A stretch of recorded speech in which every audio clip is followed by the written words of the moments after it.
believe we are live. I didn't even think to turn on my other phone, but I'm pretty sure we're live. I'm gonna trust that we might be live. Or might not be. Who knows? I'm gonna watch ads. I'm gonna watch some ads. Legendary schmegendaries. Forget. I'm so glad that you can watch ads with me now.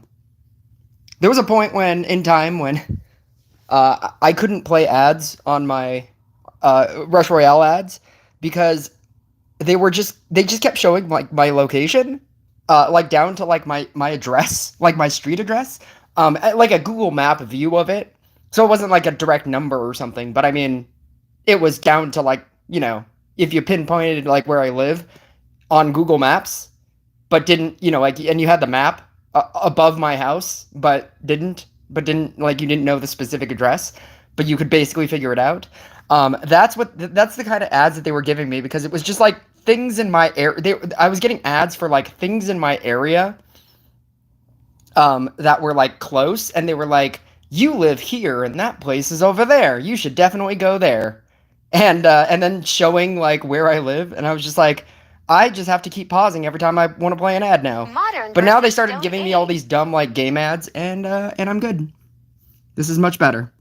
You can painfully watch ads with me, and I don't have to like keep awkwardly like saving. What I was doing before was I was just saving ads. I was storing up ads and then giving myself like an ad break, and that's what I used to do before. But a lot of people said that. Oh, there we go.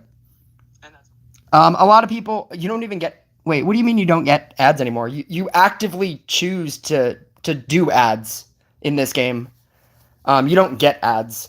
You choose to obtain ads, like the one in the quests and the ones to get more stuff. The one to get more tokens is important. The one to play an additional Royal Trials is important. So I always try to look at that one to see if there's one. There is not. None available. That's awful. Joanna Anderson. I bet a lot of you thought that I would forget to do a live today. I did not. I did not. I'm at 985 magic dust, which is very annoying. Because I have no way of getting the extra 25. I already completed like the PvP, like win a battle in PvP and you get 10 magic dust. I don't have any store tokens. All my tokens are gone, so I usually get like the last of it from like a rare clan chest. I'm too far away from this, and I don't have the gems to gem it. Even if I won, you get 300. You get like 300 for a win. The possible reward is 300. I'm at 15, so I would be at 16, 18. I'd be at 18. I would need to play 2 battles, and I don't have the gems for 2 battles. So if you ever think that I'm rich, somebody asked me for gems yesterday. They were like, "Hey, you should give me some gems," and I was like, "I don't have gems. Who do you think? What do you think I am?" But this stream is. Do you have any room on your friends list? I do. And if you do want to add me so that we can co-op, my ID is 210 15 618. If somebody can write that in the chat, I can tell people to scroll up so I don't have to keep saying it. And if somebody doesn't want to scroll up, then that's their loss. And then it'll weed out people who really want to play co-op and people who don't. Because then I'll just be able to say, scroll all the way up in the chat, and it's there. Because it becomes very annoying when I have to keep like repeating it over and over. But it's there we go. Thank you. That is gonna help.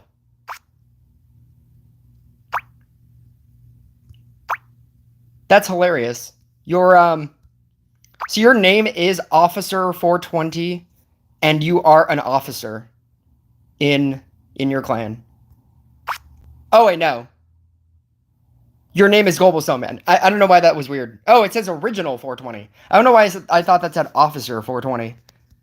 I thought the clan name was Officer 420, and then you are an officer in Officer 420. Original 420.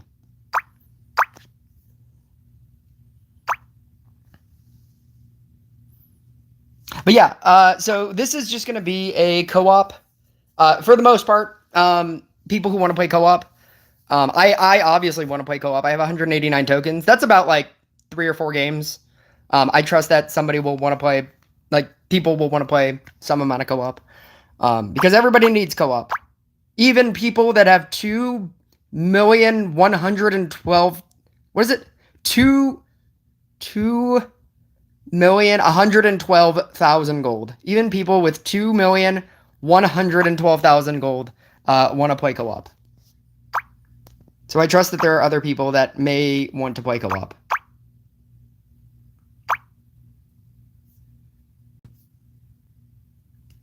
I did want to play a couple of PvP games, like silly ones, because that was really fun at the end of the last stream that I did. But yeah, if you do want to play co-op, just send me a request. Play your highest level. Play a damage deck. Ooh. Yeah, play a damage deck. Deal damage. And then we can get this going.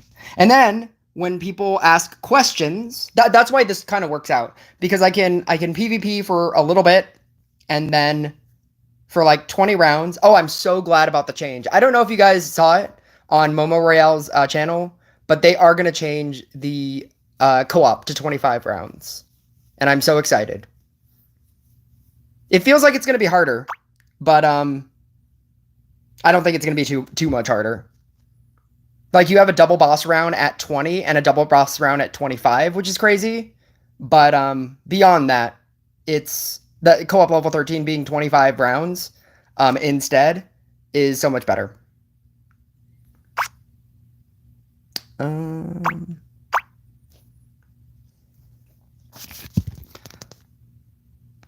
the reason why this works out is because I can play co-op for a little bit.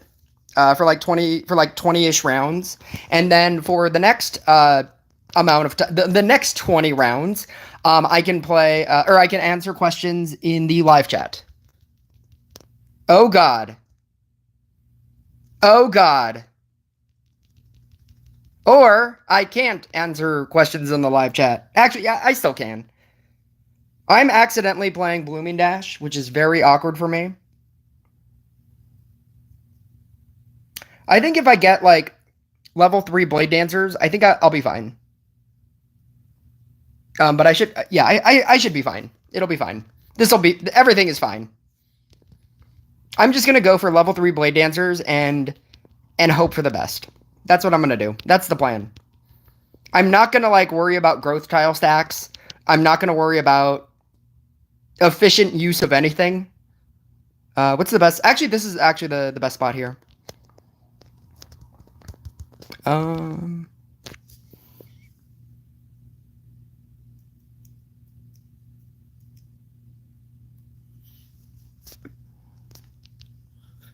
think my next editorial type of video, where I just complain about something, it's gonna be Entitlement in this game, and that's spawned on from a couple of different interactions that I've had. Let's call them interactions. I think that's a nice way of saying it. I've had a lot of interesting interactions with people, and in the past couple of days, and I think I really want to do like an editorial thing on. This is we in PvP or Royal Trials. This is definitely co-op, as seen by the waves right here and the modifiers up here, and the way the field looks.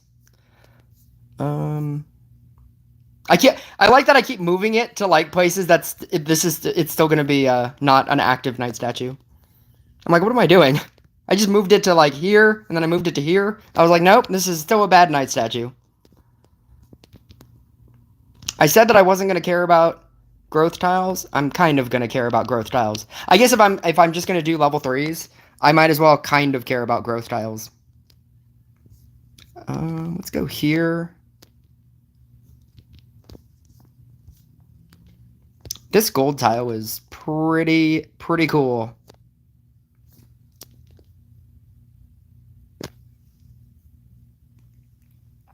But yeah, I think I'm gonna do a rant video about entitlement in this game, and because I have a lot of thoughts on it. I feel like I get all my video ideas not from deck building. Like people like suggest decks, and like they're like, you should make a video on this, and that doesn't necessarily interest me as much as sometimes it does. As much as like talking about this game, and my favorite way of talking about this game is finding things that people dislike about this game, that they complain about in a constant amount of time. Like they're just always complaining about this thing. One of those things, off topic, is whenever a patch drops, and or whenever a patch drops, and people will say immediately, they will say, like when they drop talents, right? People will immediately say, when are you going to do these talents? Or when are you, like, when are Corsair talents coming, right? So Rush Royale posted the 24.0 YouTube post. They obviously posted it everywhere else, but I'm specifically talking about the YouTube post. They posted it on YouTube, and they were like, Scrapper talents are coming, or Scrapper talents are, part of this update, right? And I decided to write in the comments. I was just like, I wonder how long it's going to take somebody to be like, when are these next talents coming? Even though you just announced Scrapper talents, which should be exciting, right?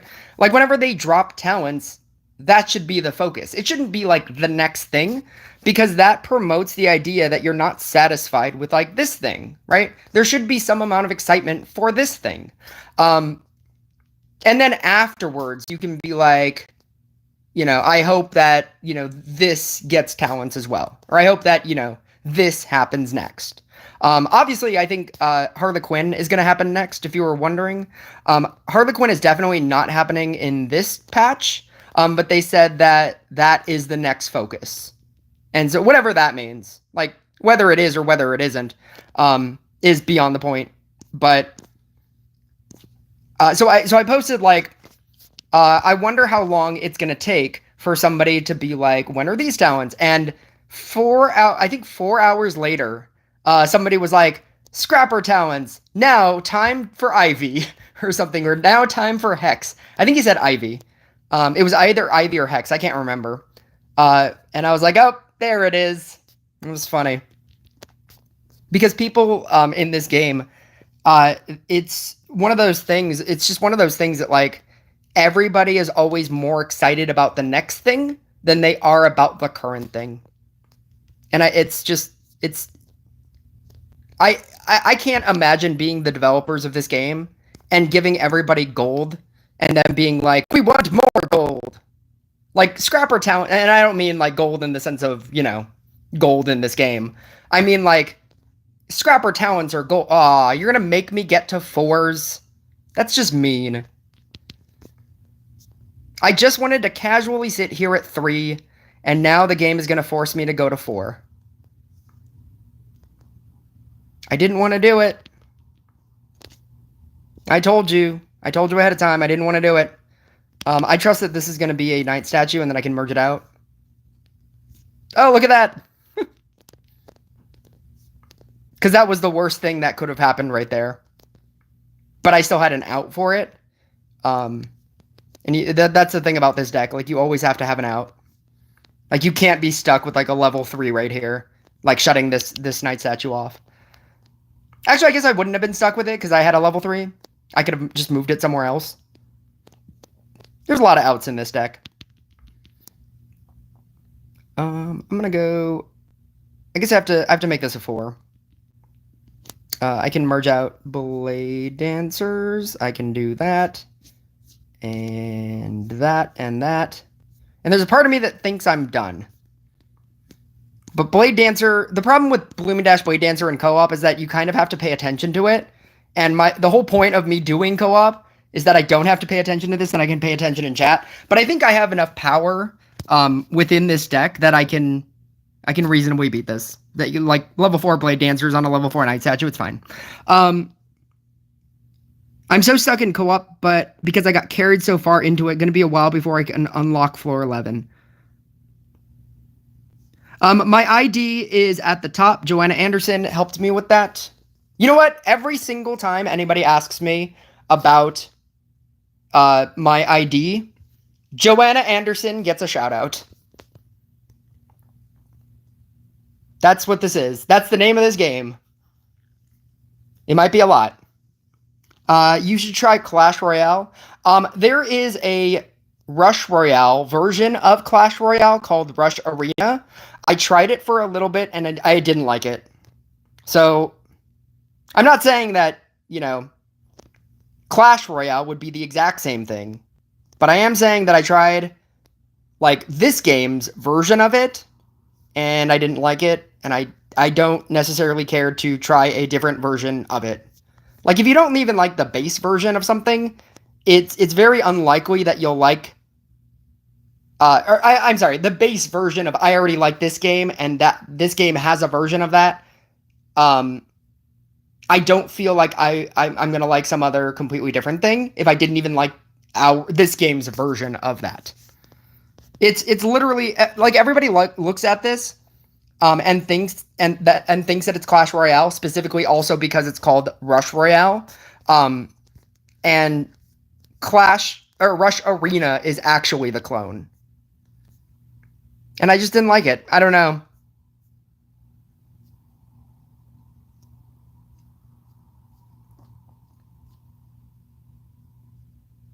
I felt like the legendary crunch in that game.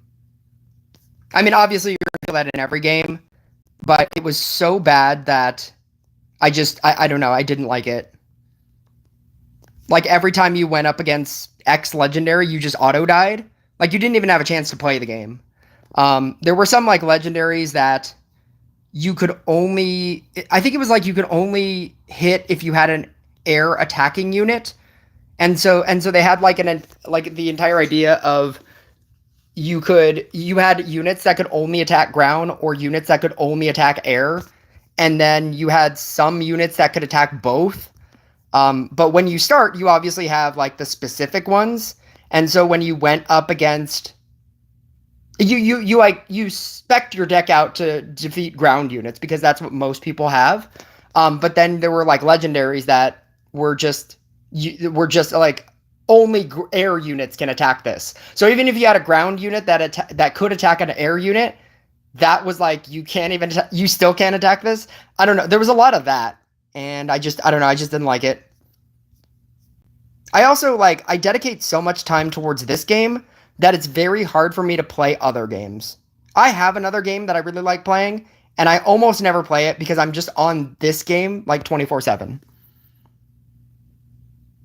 Fun mix time. Oh, no, never mind. That was the same person.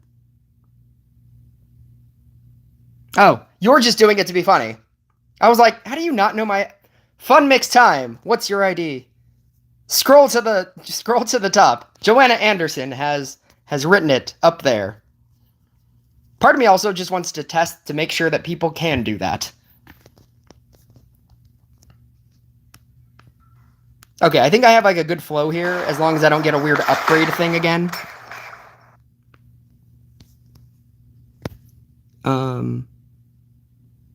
Yeah, so you said that Rush Arena is very different from Clash Royale. I trust that it is. In the same way that all of the Archero clones are a little bit different than Archero. I think maybe my actual real answer is that I just don't have the time to start playing a new game that involves the amount of commitment that this game does. Because every game, if you want to be good at it, if you want to stay up on it, you have to play it all the time. And I have 2 accounts.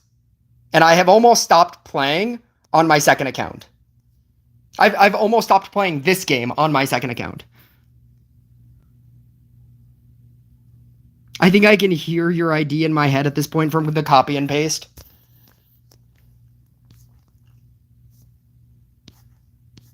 You know what's funny is, this is another random story. My, social security number, remembering your social security number, uh, is such, it feels like an archaic kind of, like, remembering numbers in general. In, like, a world now where I don't remember phone numbers ever anymore because it's just in your phone. Like, there was a time when you had to remember numbers, right? I specifically will never forget my social security number because when I was applying for community college, I tell the story all the time when people are like, how do you just remember your social security number? When I was applying for classes at my community college, it was a phone-based system. You couldn't do it online. You had to do it by phone, and it was very old school. I don't know why they had this system. But basically you had to do it by phone. You had to input your social security number, and then you had to try to add a class. And so you would go through all the motions, press 1, press 2, press 3, press 1, press 2, enter your social security number. Is this correct? Yes. Okay. Here are the list of classes and their times. Which would you like to select? This class, 12:30. 12:30 is full. Goodbye. And you had to do the whole thing again. And you had to just keep doing it over and over and over. And there was no more efficient, like, way to do it. And so I had to keep putting in my dumb social security number over and over. And I did it so many times that it's now burned into my brain. Trying to pick classes so that they could take my money. Did I get anything out of that? No. No, I did not. Not even the friends. I don't even talk to the friends anymore. Like the most that I got out of, like, being in college, were probably the friends that I made. The friends we made along the way. And no, like the friends I made along the way, I don't even talk to anymore. Not for any negative reason, just because I don't talk to them anymore. Because of life. And that is the sad reality of what just kind of happens with, like, friends and friendships. Sometimes you don't, I feel like people think that you lose friends because of some negative, horrific thing. And sometimes that's the case. But, like, I think the worst kind is when you stop talking to friends for no reason. Like, they would probably still be your friends. You just don't talk to them anymore.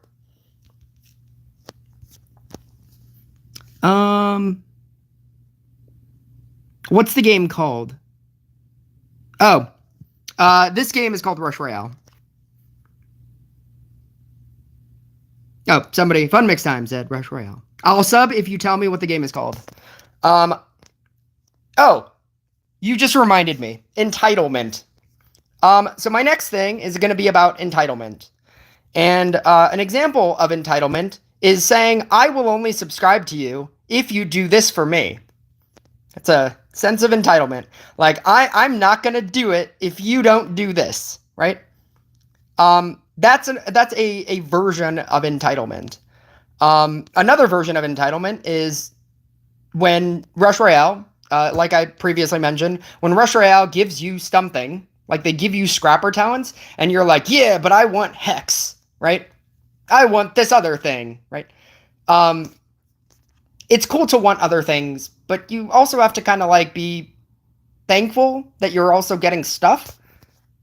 Because if you go into this game with, like, the idea of entitlement and, like, the game owes this to me, like if, like, I will only subscribe to you if you tell me what this game is. If you go into something like that, you're bound for a lot of disappointment. Because there's a part of me that was like, well, now I don't even want to tell you what this game is called. Because I don't want to beg. I like, as a content creator, the worst thing that you can do, for your soul, because again, like, I've created a lot of content. I've tried to be popular on a lot of different things. The worst thing that you can do as a creative is do things so that people will like you. Because all of this is inherently, I hope that people will like me. But once you start doing things specifically, so that people will like you, that's when that becomes like a slope. That becomes a dangerous slope. Like, oh, I'm only gonna stay subscribed to you if you upload a video every day, and if you don't, I'm not gonna subscribe to you anymore. Like, that's a weird kind of like mindset to have, and I feel like a lot of people, like one of the major things that people like to do in this game. That was it. Chapter 4.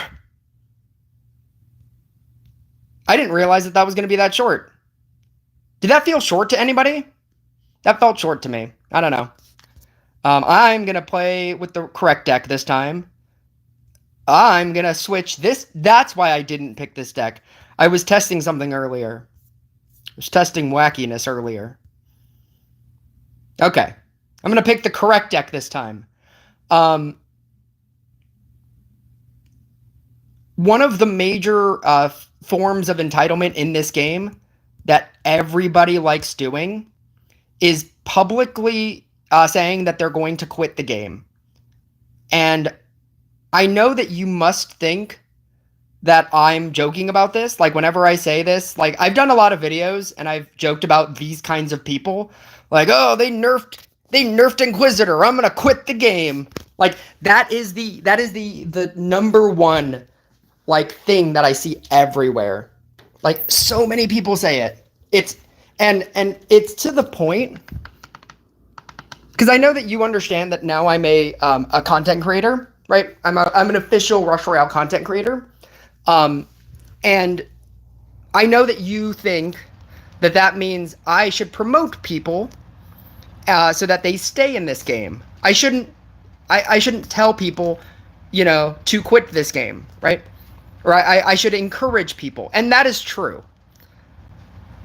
But announcing that you're going to quit the game, like, is actually specifically part of Rush Royale's, the Discord. It's part of their ban list.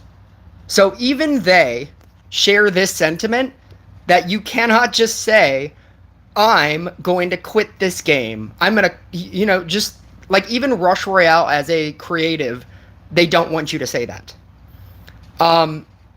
Their reason might be different than mine, but these are my reasons. Rush Royale doesn't owe you anything. Rush Royale has the ability, and I think you understand that Rush Royale has the ability to change literally anything in this game. They can make something go from 0 to hero, or hero to 0. And an example of that, 0 to hero, is Trapper. Trapper was the most useless thing in this game for a very long period of time, to where Games by the Beach started calling it Pretzel Thrower, because it felt like it was like you were throwing pretzels. And I thought it was the funniest thing, and I still kind of call it that. And it felt like, because it felt like you were throwing pretzels. Like, you weren't throwing anything of use, of value. You were throwing pretzels. And they made that to where that's a legitimate choice now of, should I put this in my deck? Because before it was just a joke. Like, it was awful. Nobody used it. The original form of, of Pretzel Thrower, the original form of Trapper was that, the way that it worked was, it just threw things randomly.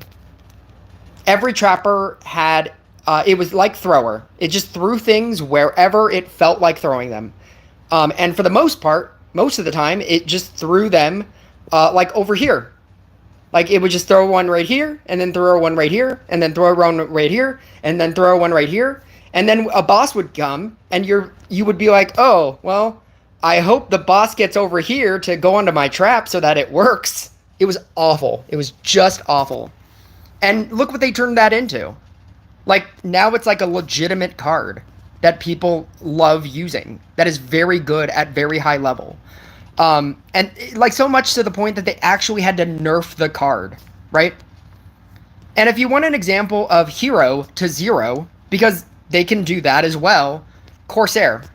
What they just did to Corsair, believe you me, the tier list is coming, and it's definitely gonna change. percentage damage is definitely not what it used to be anymore. The entire, like, my entire concept of S++ is gone. Like, it is not even kind of a thing anymore. I think I should be fine here. I'm just going to check back on this and every so often, like, upgrade my cards, but I'm almost done even doing that. And public quitting of the game and saying, like, oh, if they change this, I'm going to quit. Or if they nerfed Blade Dance, or they're never going to nerf Blade Dancer. They keep upgrading Blade Dancer and it doesn't matter. They nerfed Demon Hunter. I'm going to quit the game. Oh, they nerfed Inquisitor. I spent so much on this game. I spent so much and I gave them so much of my money and they nerfed my favorite card. That is as grating to me as a person as this game is pay to win. Because both of these, like, ways of looking at this game are wrong. If they, like, nerf a card, I understand that you can be angry about it because maybe it was, like, your only DPS legendary or something. I mean, I think in an extreme case where that was the only card that you decided to upgrade and then they like nerfed it and now it's a little bit worse. What's a little bit worse to you? It would be my first question. Like, what's worse? Like, instead of doing 100 billion damage, you are now doing 95 billion damage? Or is worse to you, you used to do 100 billion damage and now you do 50 million damage? Like, there's a difference, you know?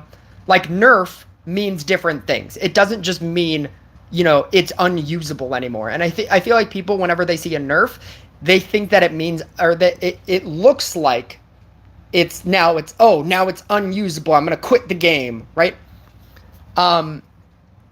This game will always change, and they can do anything that they want with this game.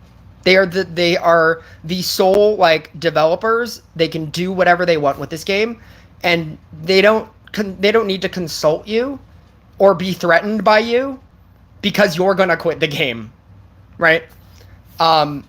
If they choose to do something, and they have reasons for doing it, try to understand those reasons. Maybe there are reasons to be doing that. Maybe if they nerf that card, maybe you can then invest in some other card. This is the reason why having multiple DPS cards is a good thing. Because if they didn't do this, you would only ever use the best DPS card and you'd never use anything else. But when they nerf something or buff something else, now you want to use something else. And it makes the game interesting. If you knew that Riding Hood was going to be the best card ever, right, forever, why would you use any other card? But if they nerf Riding Hood and something else, like, becomes, like, really good because of some new mechanic or some new card or some new buff or some new talent addition to some other thing, right?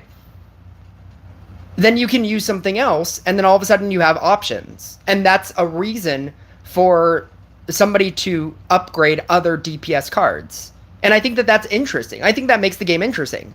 I think it makes the game to where, because, like, right now I'm in a state where I want people to understand that you should have your one good DPS card, but you should upgrade, you should focus all of your upgrading on all of your support cards. Because you can't just have one DPS card anymore. You have to have a lot of support cards. You need to have, like, a max Dryad. You need to have a max Knight statue. Very soon, Scrapper is going to be fucking amazing. And it's going to be at the top of my, like, spoiler alert, it is going to be at the top of my 24.0 tier list in the S+ category. It is absolutely nutty. You're going to want a max Scrapper so you can get triple hits. Like, you're going to want a Witch that's max level, right? You need all of these support cards. You need a max Knight statue so that you can get the last talent, so that it not only deals damage and helps you early game, but late game it also does armor destruction, and that's an additional thing. Like, I don't have armor destruction in this deck. If it was just a regular Blade Dancer deck, I don't have armor destruction in this deck. Knight statue allows me to have a card that also has armor destruction. I don't need a Chemist. A Chemist makes this deck better, but I mean, this deck is much worse if it's just a regular Knight statue. And And so I'm trying to impress upon people that you need to upgrade all your support cards. Just have your one DPS card and upgrade your support cards. But then after that, upgrade DPS cards. Because, yeah, they could change stuff. Some things will get better. Some things will get much worse. Like, who knows when Portal Keeper talents come out, how much better Blooming Dash Blade Dancer is going to be. Or who knows when, like, Hex comes out, how much better Boreas is going to be. But the entitlement of saying, like, if you do this, I'm going to quit the game, is crazy to me. Because the game doesn't owe you anything. And you either play this game because you want to play this game, and you think that the variations are interesting and cool, or I would recommend not playing this game. Maybe this game isn't for you. If you don't like the idea that cards have the ability to change and become different and become either better or worse, this isn't the game for you, because they are doing that all the time. I can't wait for everybody to violently react to the Shaman change, because people are going to violently react to the Shaman change. I know I did, and I'm not going to spoil that, but when I saw that, I was like, my God, they don't want Shaman to be a unit. Anyway. Rush just gave me a 60-second ad. Huzzah! Wait, are you the same guy? Huzzah! UK version is national insurance number. It's at the top of every payslip and doctor's letter on anything. The government sends you, so I know it because it's always there. Oh, you're talking about your social security number. Yeah. National insurance number. It's at the top of every payslip. Am I going to make this speech into a short? Yeah, not a short. Nothing about me is short. Somebody clip that out. I can't wait for myself to... I can't wait for me to become popular so that people clip out weird things that I say. That's the level of popularity. That's when I will know that I've made it. It's not the Rush Royale content creator badge. It's not YouTube money, right? If I ever get YouTube money, if I start getting YouTube money, it's not going to be super chats. It's going to be the moment when I'm scrolling through YouTube and somebody is like, clipped out of Rush Royale Taylor's version stream. Remember when he said, nothing about me is short? That was so funny. That was so funny when he said that. I caught him. Caught him. That clip is gonna go viral because he said a sexual innuendo. Nothing about him is short. Like that's the moment that I will know. That is the exact moment that I will know that I have attained popularity. Like, boss ranking video.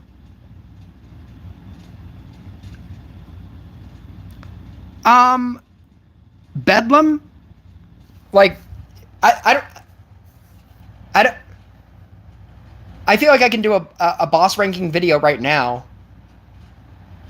But also, like, bosses are different for everybody. They're different for every deck. Because you could say that Bedlam is the one thing that you don't want to get, you know, getting Bedlamed is the worst thing ever, right? Merge decks don't care about Bedlam. Like a Meteor deck that just merges out, they don't care about Bedlam. So if I said that, you know, definitively, Bedlam is the worst thing for most decks, probably, but there are specific decks that don't care, right? Or you could say that, I mean, in that same vein, Grandmaster is pretty bad for most decks, but merge decks are like, oh, thank you. There was even like a clip. Somebody had a clip where they were playing a merge deck, and they hit a Grandmaster, and the Grandmaster merged two things and it killed itself, because they merged, like, it was like two things. I really need oh, this is fine too. Oh, let's go. I just want to upgrade this guy. I didn't realize he was a 1. I think I should be fine here, right? What do you got here? Should I? Oh. Oh, no, I should have... it's fine. It's fine. It's fine. We'll survive. Because if this upgrades to a 3... Oh, what am I doing? This is like round 38. We'll be fine. None of this matters. It kind of matters. It might matter. There it is. Okay.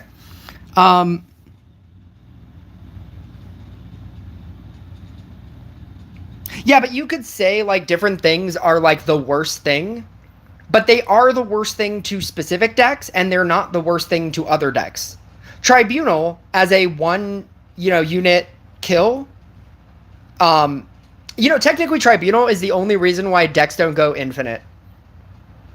When decks have the ability to keep gaining more and more attack, like a Riding Hood, the reason why, or health, the reason why those decks eventually lose, it's because they can't insta-kill a Tribunal. I think there's an argument that Tribunal might be the best boss, like the most destructive boss. And it doesn't feel like the most destructive boss, because, like, what's one level, right? And in some cases, like when you're running Covenant of Veteran, you actually want that, because then you have the ability to upgrade your cards more, and then you get more stacks. Like, if you've already surrounded it with everything that you want, everything leveling down, and then you scrappering again to hit those units again, you get more usages out of it. Well, that's awkward. Sheen. Every so often I get these as well.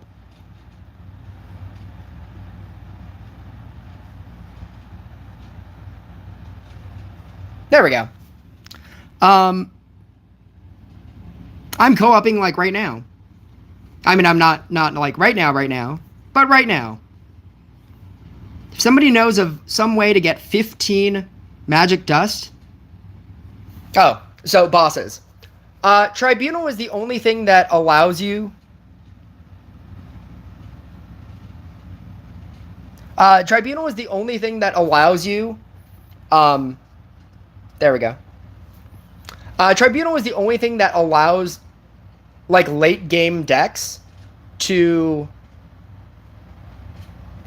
Oh my god, I should probably play this. That eventually kills late game decks.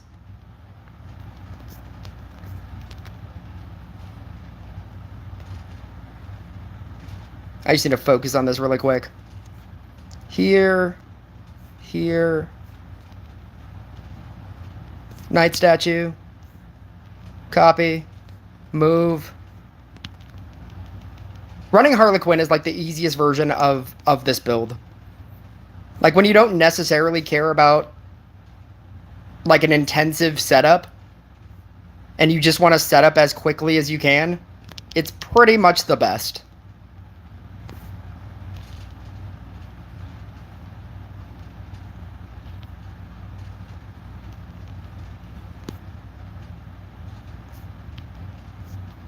I'm almost there.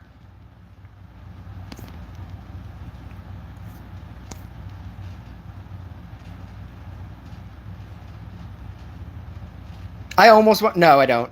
I was like, I almost want to leave that there. If it was in this corner, I think I might leave it there. And then just call this a day.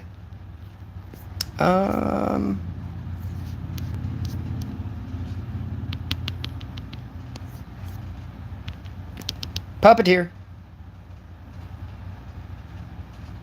Tribunal is the only thing that eventually kills late game decks. Because Tribunal specifically has the mechanic where it works instantly. I don't know why they haven't changed that. Like, it's the only one that works instantly, as opposed to, like, every other boss that, like, takes a couple of seconds.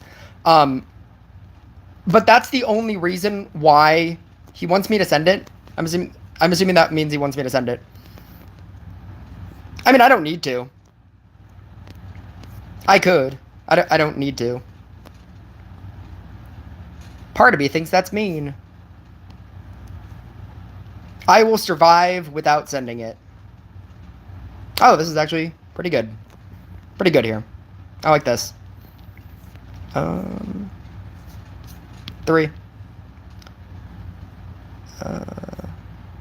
There we go. We did it. I'm going to leave it here.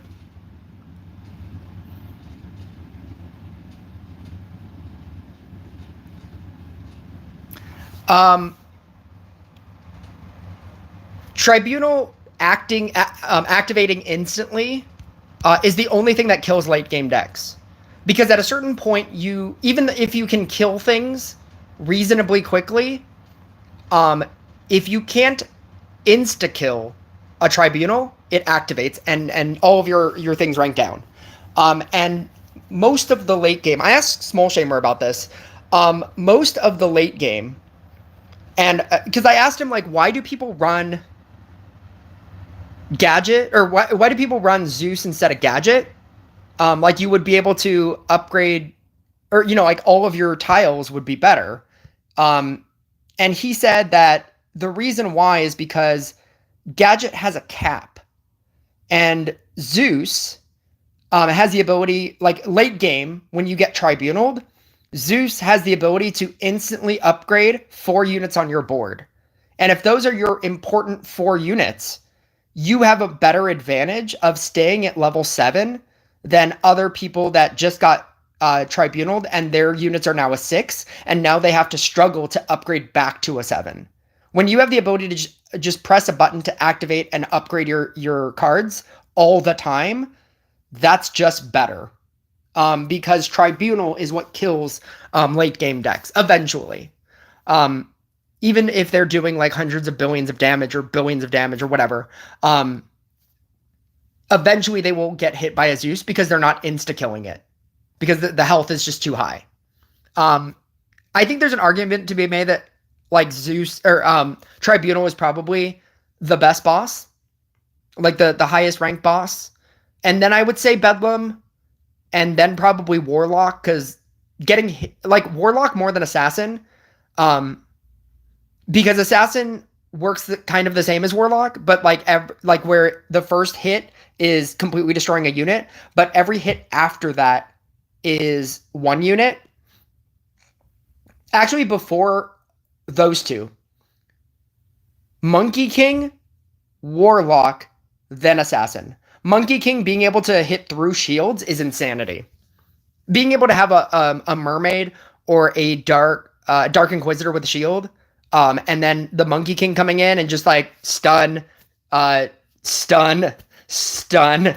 it's very punishing. Yeah. So Monkey King is So Tribunal, Bedlam, Warlock, or Tribunal, Bedlam, Monkey King, Warlock, Assassin, Dark Priest, and then everything else. Like Gorgon, and then Tamer. I think that would be my list. I don't know if there is necessarily a definitive list on that, though, because I think that depending on what kind of deck you're running, you hate different things. There are different things that you hate. But I think, like, in terms of, I don't know, if I had to make a generic, like, just to make a tier list, I think that's how I would rank it. And then have an infinite sum of people saying, Tribunal only downgrades 1 unit. Bedlam messes up your entire board. You won't die to a Tribunal. You don't know what you're talking about. I'm going to quit the game.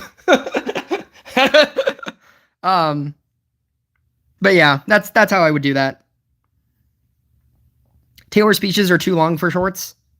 My speeches are too long for YouTube videos. People look at my like I feel like people would argue that my speeches are too long for regular YouTube videos. That I should be doing shorter speeches. Or split them into do the YouTube short / TikTok / Instagram thing of like and subscribe for part 2. Like and subscribe for part 3. Dude, if I did that, I don't know if it would work or if I would annoy the hell out of like so many people. Because like every time I see one of those, like a short where they're like, you won't believe how this ends, and then it ends and they're like and subscribe for part 2. It annoys the shit out of me. I'm like, just post the whole video. Don't like make me like look for it in your infinite sum of videos, right? But then that video will have like 150,000 likes. And they're like, oh, I can't wait for part 2. You know, like, I'm just like, wow, maybe that would work. Maybe that would work for some people. I don't know. Wish I had Mermaid. Mermaid is the only thing that I would very specifically say spend a lot of gems on it. Like, make sure that every ounce of everything that you do in this game goes towards getting a level 5 mermaid. Every event, don't care about event creatures, just care about epic shards. Just get epic shards every single time so that you can randomly get mermaid. Save 800 gems and get mermaid when it comes around in the chest. If you have money, spend some amount of money and get mermaid. I mean, you can do this free to play. You don't have to do this. And the only thing that it's saving you is time, like anything in this game. But once you get a level 5, it doesn't even need to be, that's the thing. When they said that they were nerfing mermaid at a certain point of time, I thought that the very obvious thing to do would be to switch the 5 and 15 mermaid talent. That seems very obvious. You want to nerf mermaid? Make it so that only people who have a level 15 get the cleanse effect. And move the random 2% crit chance to level 5. Nobody is going to feel the 2% crit chance. But, like, you will know when you can't cleanse with mermaid. And they wouldn't be taking it away. Like, you'd still get it eventually. But, like, at 15, when that becomes good, right? In the same way that, like, Zeus only becomes really good at level 15. If they really wanted to nerf mermaid, I thought that's what they were going to do. But yeah, level 5 mermaid, because it's so early too, like you're just always so close to being at level 5 that you should probably just, if you're okay with spending money in this game, when the chest comes around, spend money in this game and just buy like mermaid things. And then you can never upgrade it again. Like, never try that hard again. But getting a level 5 mermaid changes your entire world in this game. It's so important. It makes deck building so much easier. Like, a gadget is only good at, like, level 15. A Zeus is obviously only good at level 15. A J is, like, pretty good at level 5, better at level 10. But, like, Mermaid changes the way you deck build at level 5. It is the most important hero in this game to get as a free to play person. And I don't know if, like, I still need to preach this, but yeah. People complaining about pay to win as well. Like, shut the fuck up. You can play the free version. It's just a different experience. And that's what I'm saying. Like, it is not, I will always preach that it is not pay to win. It is pay to play harder, people. Like, spending money in this game doesn't get, if this was pay to win, then if you spent $1,000 in this game, you would always win. And you'll win to a point until you eventually reach the people who have either, 1, spent that amount in this game, or 2, taken that amount of time within this game. In the same way that I just promoted spend money on, getting a level 5 mermaid, I spent like $50 to get a level 5 mermaid, like almost instantly. I was very close. I think I was a level 3. I had like a level 3 mermaid when they did the mermaid change and the mermaid buff. To where, okay, so if you don't know, mermaid used to be useless. When it was first introduced, mermaid was useless. Mermaid only, like, whenever you threw bubbles on the field, they stayed there, and then if you activated it again, those bubbles would disappear, and then you would get new bubbles somewhere else random, right? Then they changed it to where you threw bubbles on the field, and then when your activation was up again, you threw more bubbles on the field, and it would go on units that were not those units. You would just add bubbles. And there was a point in time before they nerfed it, because this is how they nerfed it, where you could actively cover your entire field in bubbles. because you got it. The cooldown rate was so quick. They changed the cooldown rate, and now it's much harder to do that.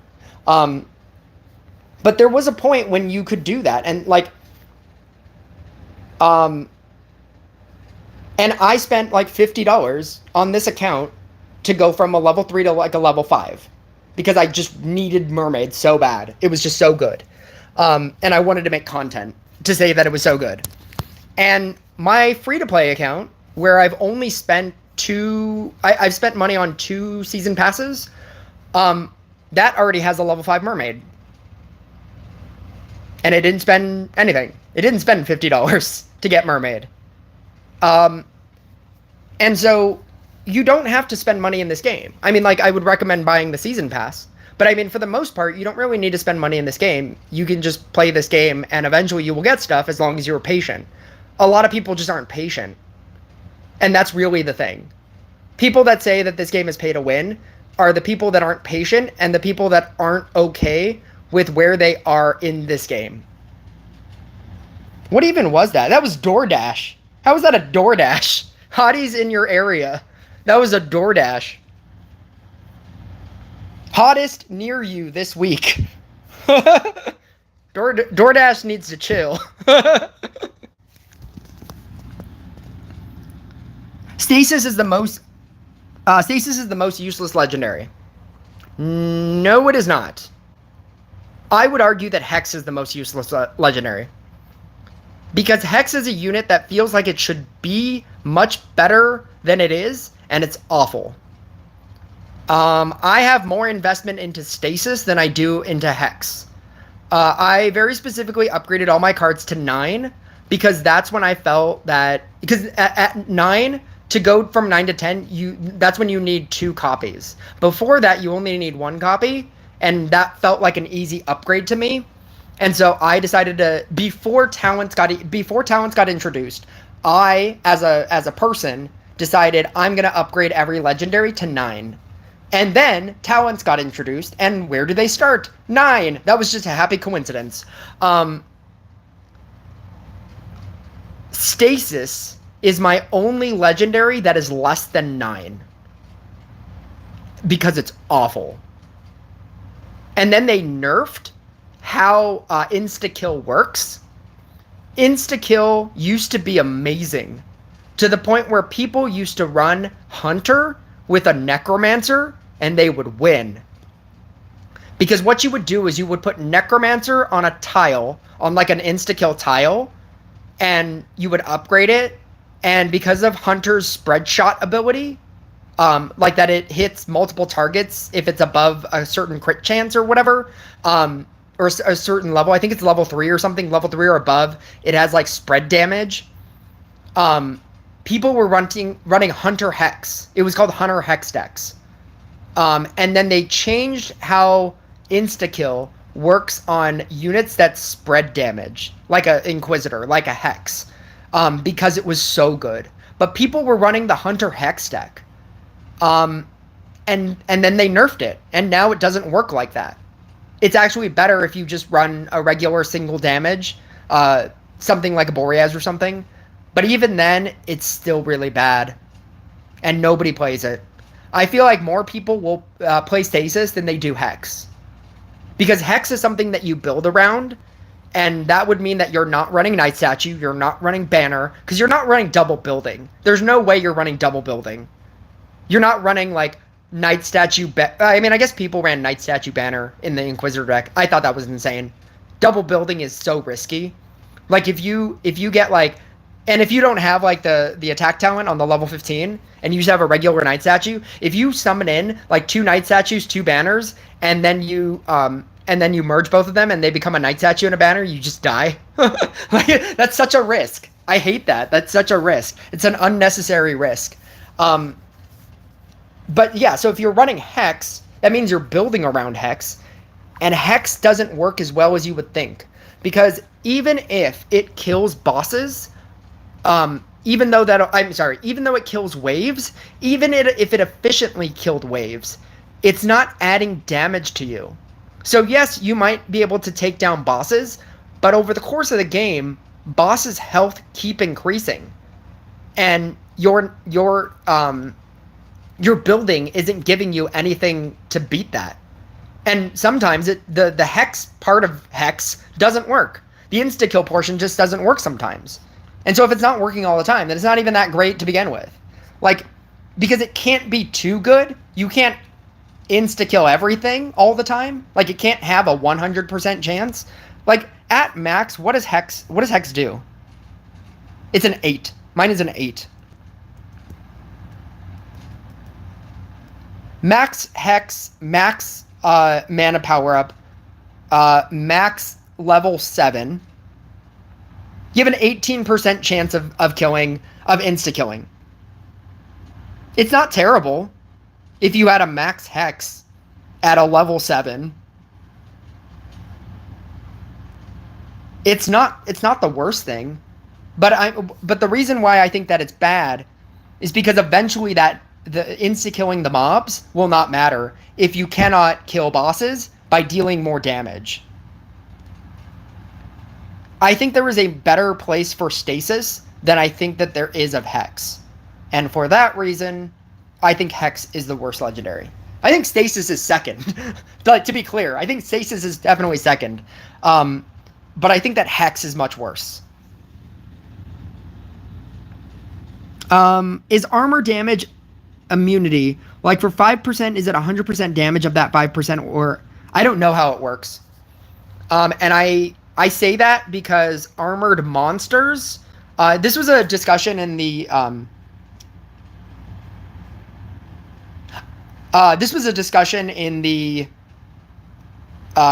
Discord, where we don't know how armor destruction works. Because now there are armored monsters. Like, armored leagues is like plus 5% monster defense, right? Is that different than a Bannerlord? I don't know. And apparently, nobody's ever gotten a straight answer in the Discord either. And so, my actual answer is I have no idea. I don't want to speculate, because if people in the Discord don't know, then I definitely don't know. Oh, that was wrong. But it's fine. Night statue. No. Night statue. That's a night statue. Oh, I can eat that. There we go. That was perfect.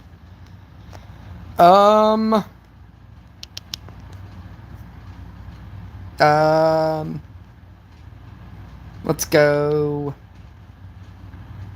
here. Yeah, that's what we wanted to see. We're getting there. We're doing it. If I get a Dryad, I'll merge these. Actually, the safer thing is to do that. Oh, that was pretty good. Oh, that was pretty good. Unless it gets upgraded again, then that's pretty awkward. Which makes me want to...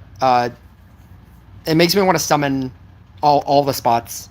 Because I don't want this to upgrade to a 5. That becomes a very big problem if that happens.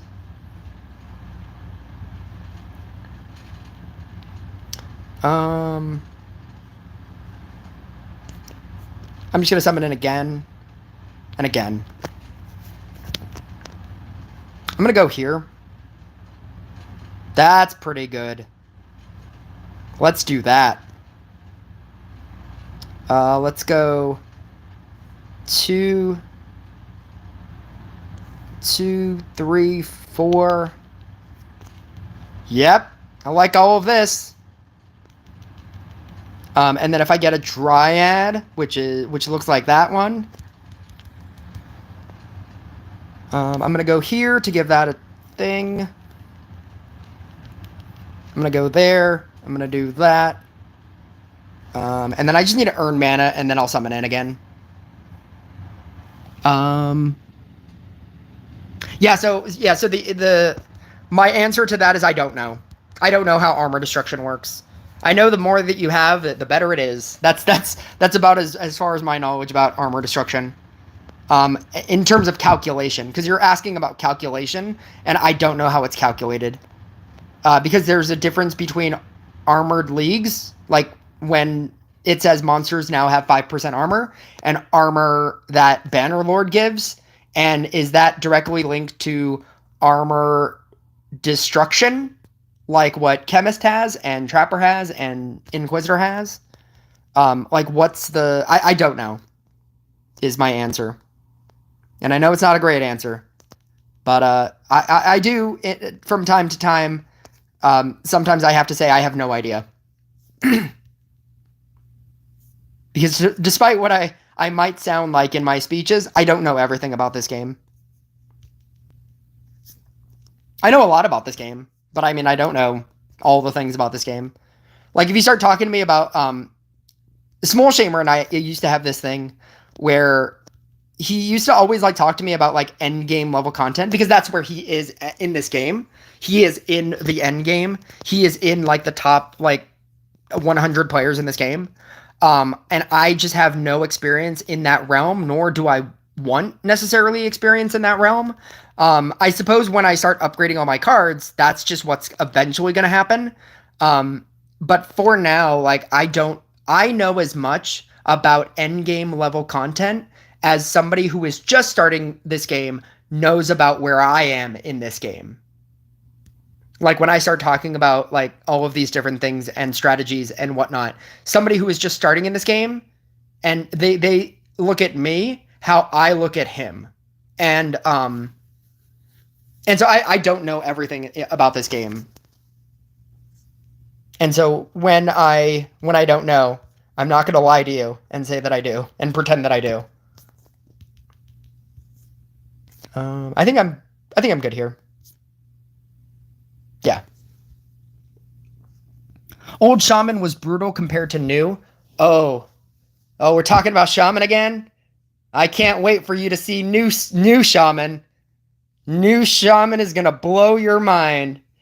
You're going to be like, wow, I really missed this version of Shaman. Why do I play Blade Dancer so much? What is it? Want to do item ranking video. Item ranking is going to change after 24.0 because the nerf to mage robes is severe.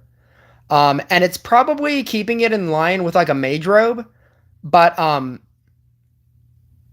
I checked on my old my other account the difference in mage robe, and I have like a level 10 legendary mage robe, and it gives me 20% 20% mana taken, a 20% debuff, a max level legendary mage robe in the next update is 16%. I'm getting 20% at level 10 right now. And it is going to be 16% at max. They nerfed the crap out of Mana Robe to the point where I feel like now it's more online with what do I choose, Hunter's Jacket or Mage Robe, and it doesn't matter anymore. I think at this point, like, Hunter's Jacket might be the choice. Maybe. I don't know. I honestly don't know. I look to the pros for that knowledge. I just know that most people right now, the item tier list would be Mage Robe, Spear, Growth Tile, don't use anything else. There are specific cases for other things, but other than that, don't use anything else. After 24.0, when Mage Robe gets neutralized with everything else, I think it becomes a toss-up between Hunter's Jacket or Mage Robe. So build both. And I have like a legendary Hunter's Jacket as well that I was using for the longest time because I couldn't get a Mage Robe. And so I would say build both, but I mean, that nerf is severe.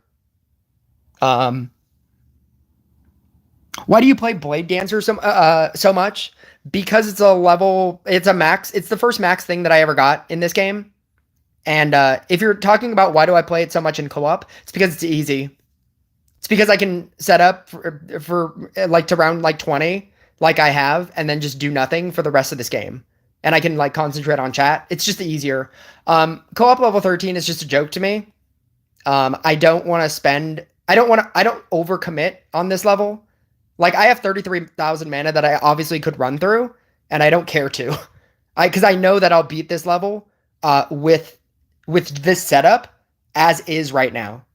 When these go down to like 2s, I start getting worried. These Dark Priest things are kind of worrisome, but I have a spear that has a bad counterspell, and eventually those are going to get freed because I am running Fencing with Giants just for the extra damage as opposed to Elegant Parry. Elegant Parry would even make this even more idiot proof, but I do want I don't know, I care for the extra damage against bosses. That helps me not have to feel like I need to upgrade these past like 3s or 4s. But Blade Dancer was my first max legendary.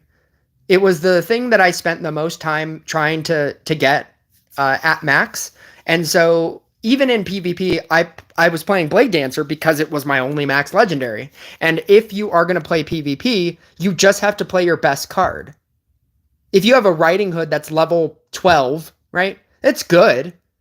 But then you're just going to get beaten by a level 15 Inquisitor, a level 15 Blade Dancer, a level 15 Riding Hood.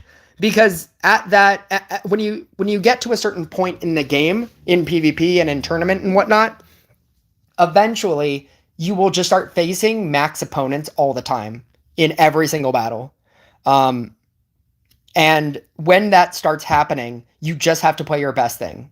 And my best thing for a very long period of time, up until recently, where I've started getting other things, because once you obtain a max legendary, it starts becoming easier to get every other legendary.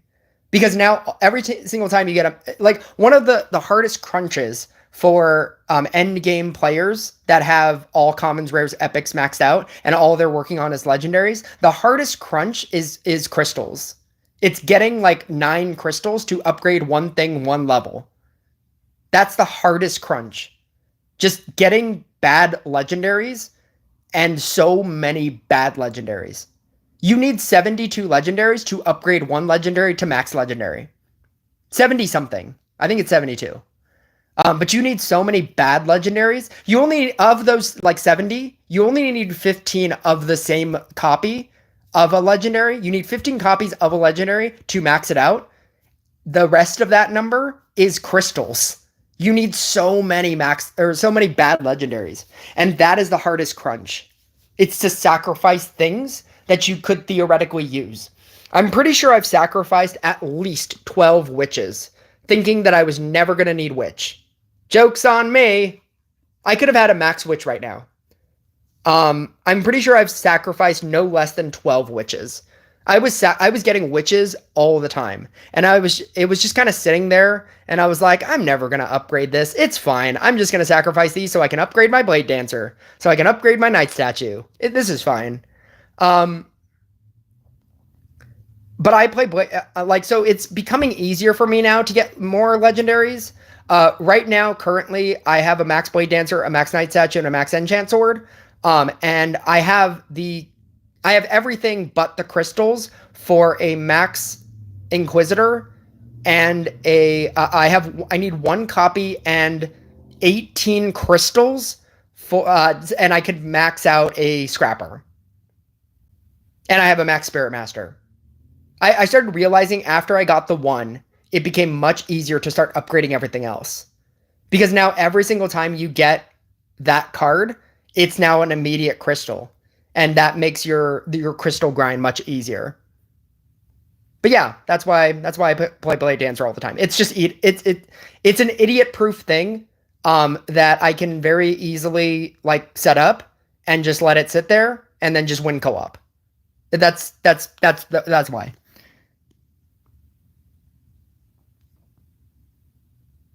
Banshee is S+? Maybe. Does Mermaid protect against Bedlam Flip? It does, which Chewy just stated. I think it only doesn't protect against Monkey King. Yeah, nothing protects against Monkey King. Monkey King punches through every shield. Only thing I like about Stasis is it got crazy attack speed, so I used to support with it with Hex and just insta-kill monsters and slow down waves. Interesting. Just using the attack speed on it? But I feel like there has to be better ways to do that. Who would have thought that Lightning Mage would be a thing? Like, who would have thought that, like, Lightning Mage on a J tile in, like, Royal Trials? That somebody came up with that. And it wasn't even, like, early Royal Trials. It wasn't even, like, the first Royal Trials that ever came out. It was much later. And it's like, who would have thought about that? Like, that somebody looked at Lightning Mage and was like, wow, it's a really fast attack speed. I wonder how that would work with J. That's crazy. Frost Hex wins. Are you talking about like what for bad legendary Frost and Hex? Frost is if you're talking about that, Frost is amazing. I mean, it's going to be less amazing in the next patch, but Frost is really good. And it's very, you can't discredit Frost.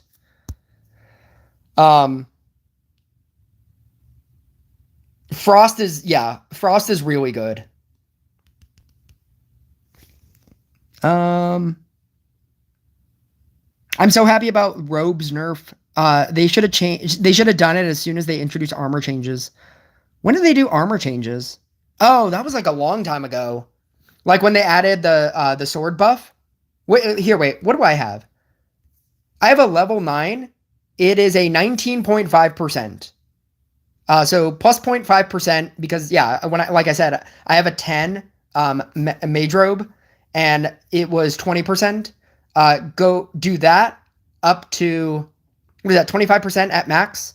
It's going to be 16% at max. That's what the next change is. It's awful. It's a drastic change. I have a level 7 Harley, and I'm killing myself because I scrapped them all for crystals. I think that's fine. Unless Harlequin talents end up being really, really good. If Harlequin talents end up being really, really good, which I suspect they might be, that's baseless suspect, by the way. That is baseless knowledge. I don't actively know. But I trust that they will be. Oh, that was wrong. Why do I keep getting mana down first round so that I can't upgrade all of the dryads that I summon in? Hasn't that happened every single game? I feel like that's happened every single game that I've played here. Perfect. Bloop. I just want a knight statue, man.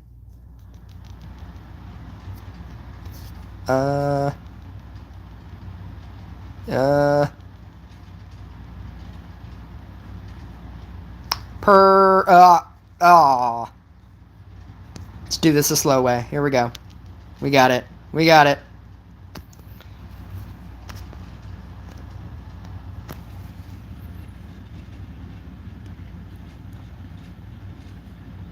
Yeah, because, like, Harlequin has been, like, fine by itself forever.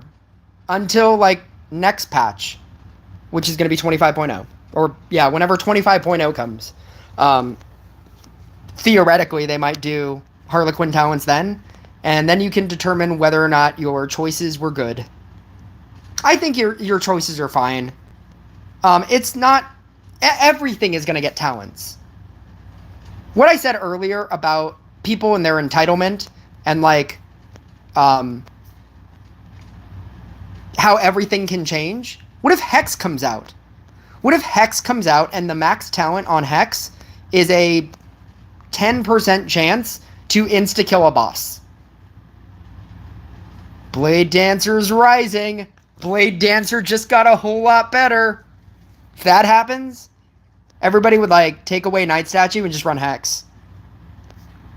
I'm almost positive that's what would happen, and Blade Dancer would become meta. I mean, that's not to say that, you know, Riding Hood doesn't have fast attack, But like, you know, like they could do that to Hex, right? There was no way for you to know that eventually Harley Quinn, years down the line, would get talents. Or when it would get talents. Because Hex still doesn't have talents. Archer doesn't have talents, right? I think that whatever you use to upgrade, it's fine. But if, like, Harley Quinn comes out and it's, like, the best thing ever, you get to see, like, Harley Quinn DPS decks just running the meta, just, like, beating Riding Hood decks. That's when you can feel bad. But I wouldn't feel bad with the talents not even out yet. Because that's the only reason why I would feel bad about scrapping that amount. Which is, like, one of the best things. That's why I bring that up. The idea that I scrapped, like, 12 Witches. I bring that up because Witch is one of the best support cards for every deck. When I did it, it wasn't. And I never felt like I would ever use it. And so I didn't. And then now that I have, like, high-level cards, now that I have, like, a max Spirit Master, a max Night Statue, a max Enchant Sword, now I'm just like, oh, wow, should have had that Witch. But that's, like, months upon months after Witch getting talents, and months after people figuring out how to use it. I wouldn't feel too bad about scrapping Harley Quinns. I kind of wonder if Max Witch instead of Night Statue would work with Blade Dancer for insta-kills and damage. The problem with... you can do that. The problem with that is that the reason why Witch is so good is because you have all this... in the decks that it's being used in, you have so much space. Blade Dancer decks, the reason why it doesn't run Trapper is because it doesn't have the space. See this deck over here? That's a deck that has some space. The Enchant Sword DPS deck runs 2 Enchant Swords, and it's good enough. And every other tile can be anything else. When you run Blade Dancer, you need 7 Blade Dancers, and you need 2 Night Statues, and then you need Scrappers to do everything. You need to upgrade them. But you should also run Dryad, because you need all the setup. And then you kind of need Harley Quinn in order to place them into place, right? You need so many other things. And if you added Witch to that mix, you would also, even though you're taking out, obviously, these two, you could start scrappering. Like, which ones, like, if you're running Scrapper in that deck as well, do you upgrade 2 level 1 Witches and then Scrapper a level 2 Witch? Because you have to get rid of it, or do you keep going up? And if you keep going up, right? If your Scrapper hits a Witch instead of a Blade Dancer, all of a sudden now you're upgrading things that you don't want to upgrade. And it's just like, you can try running it. I don't think it's good. Because most Witch decks also run Enchant Sword, which again, Blade Dancer doesn't have the space for. The best thing that you can do in a Floral Frenzy Blade Dancer deck is run Banshee as your support card to shut off like a Bedlam late game, and it'll push you a lot further. I think that's the best thing that you could add to this deck. Take out a Harley Quinn and just put in Banshee level 15, and that's the best thing that you could probably do to make this better. I didn't even upgrade all my stuff. I should probably upgrade those cards. Not those cards. That didn't matter. But I didn't even upgrade the other ones.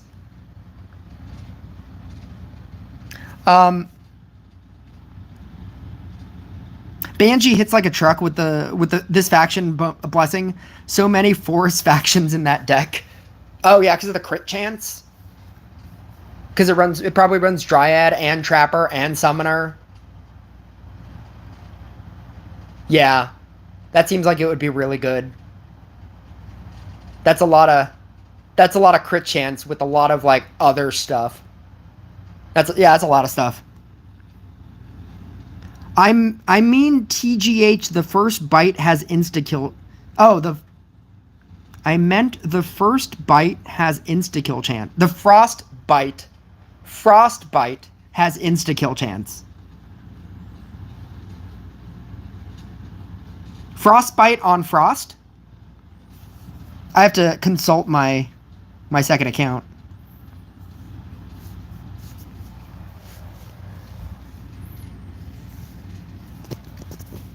Because even if it does, they change like I said before, they change the way that insta-kill interacts with things that have spread damage. It doesn't work as well. It's not the same insta-kill chance when you're attacking multiple things. They reworked that number to the point where people don't run Hunter Hex anymore. I mean, I trust that there are other reasons, but they specifically changed it because of Hunter Hex.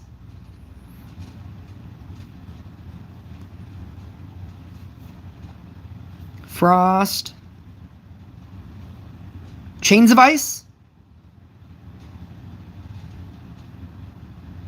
Is that what you were talking about?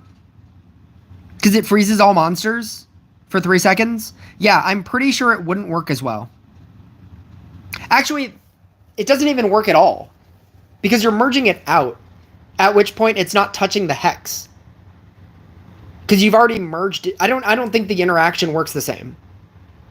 I don't think it's just whenever anything on your field deals damage, hex insta-kills things. So one, even if it did work like that, they changed the way that insta-kill works with spread damage things. And two, I'm pretty sure it doesn't work like that because your Frost is no longer touching the hex. The activated ability on it is not being activated from the Frost that is on the hex. You have to merge it out. Unless you use the second talent where you get activations on Frost whenever it freezes the field. I don't think this interaction works as well as you would think it would. I feel like this would work well on paper. This sounds like it works well on paper. I don't think it works the way that you think it works.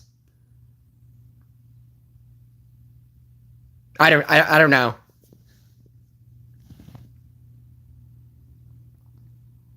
I just want Blade Dancer to have a rework.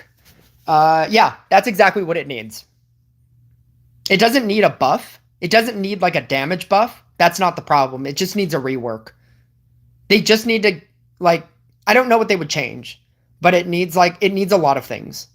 And giving it a 0.5% damage buff is not the thing that's going to make it a good card anymore. I can't like Taylor Swift.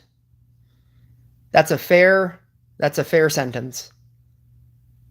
That is a very fair sentence. I gotta go because I'm super tired and I have school in a couple of hours. That's called being in a what's it called? A responsible adult or a responsible person. I don't know if you're talking about like what kind of school. If you're talking about like high school, college, maybe it's grade school. Maybe he's like seventh grade's a bitch. Gotta wake up. I can't listen to you talk about things. Oh, it's high school. Okay. I think that the majority of my viewers are in that high school range, which I think is interesting. If Floral Frenzy just had a couple second delay before it triggers on a newly summoned unit, that's a slight improvement. Yeah, that would be an improvement. I would also be okay with it getting its damage, which it's supposed to be anyway, being dependent on how many Blade Dancers that you have on the field. Because unlike most decks that have the ability to run like J, because they only run like 4 units, Blade Dancer forces you to want to run 7 Blade Dancers. And it doesn't really give you any benefit for doing it. It's more of like a nerf. And when you have 7, you're dealing the same amount of damage as other things that can run 2 Like, it's unfair. Like, Fun Mix Time could be running two enchant swords on 2 J tiles and have the rest of the three enchant swords on J tiles and get the benefit of a gadget gold tile immediately from the start of the game. I still haven't gotten a gold tile. I have a level 18 gadget. I've been activating it like pretty recently. I don't know, pretty often. I haven't even gotten a gold tile. Like, it's madness. And so, like, the idea that you can, what was I just talking about? The fact that you have to run 7 is one of its biggest problems. But yeah, another problem is that if it had if it only had a couple second delay. Oh no, I know where I was going with that. So you're being forced to run 7, right? My change would be you don't get a mana you don't get a mana upgrade. You get a mana activation. The more Blade Dancers you have on the field, your damage caps like that. So if you have like 1 Blade Dancer on the field, you get like =1. If you have 2, you get ×2. If you have 3, you get ×3. If you have 4, you get ×4. If you have 5, you get ×5. If you have 6, you get ×6. If you have 7, you get ×7, or some iteration of that. Maybe like ×1, ×1.5, ×2, whatever iteration of that, right? Which would encourage you to have more, because then you're getting that amount of more damage, right? And then I would say that the mana upgrade is not a mana upgrade ability anymore. It's a mana activation. And the activation works where if you're running Floral Frenzy, you can choose which one activates the Floral Frenzy. So you can be like, I pick that, or I push that, and then you select a Blade Dancer on the field, and your activation starts there. Like that thing, and then, like 2 other, and then it starts bouncing, right?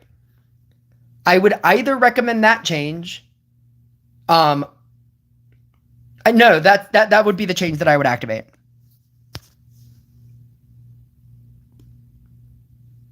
Spam hearts. Do I get to see hearts? I know that hearts are a thing, because I've seen that in other people's streams that you can like do a heart. I've never seen that on my own screen. Or if you had 8 units, then you get a cleanse like Light Inquisitor. Oh, I should probably go back up. It triggers on a newly summoned unit. That's a slight improvement. Yeah, it wouldn't be that. I wouldn't like Blade Dancer is meant to like sit there and do stuff and exist. You mean spam hearts in the chat? You can't get those hearts. I know that there's like a heart. Isn't there a heart button on like the actual like screen? Maybe there's not. Maybe that's like a super chat kind of feature, like to be able to like spam hearts onto the screen. Anyway, I think just being able to target units with a Blade Dancer mana activation ability, where you hit mana, I don't know how it would work with Blooming Dash, but that's what would make Floral Frenzy better. Floral Frenzy is bad because you don't have any way of targeting what starts the chain of Floral Frenzy. So something could be it could be debuffed, and like it'll just start Floral Frenzying on the other side of the field, and that chance doesn't even, and then the thing that has a debuff doesn't even have a chance to get debuffed. And then at that, it's not even a 100% chance to remove.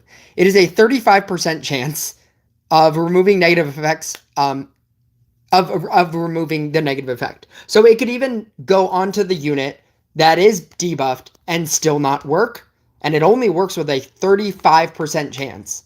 How that's not like a 50% chance, 70% chance when the chance of it going onto the thing is random as well as that being random is insanity. That's a double random thing. And it's awful. And it forces you to run Mermaid because it's so bad. You don't even want to run regular Gadget when you're playing Floral Frenzy. Not in like a serious game anyway. Co-op level 13 is fine. You're trying to cleanse one Dark Priest. You'll be fine. But like when you're playing against like a PvP and you have the ability to get like Shamaned and Witched and Dark Priested and King Puddinged all the time over and over in double bosses and then in triple bosses, and you have like a chance to have an activation and then a chance to cleanse, it's terrible. And it makes it so that you have to run Mermaid. And then running Mermaid, you're losing so much damage not running Gadget. And so by fixing one problem, you're creating another problem. Like, Blade Dancer just needs a complete rework. Like, talents need to be reworked. A 0.5% buff is not going to change anything. And it's weird that they think that that's, like, the problem with Blade Dancer.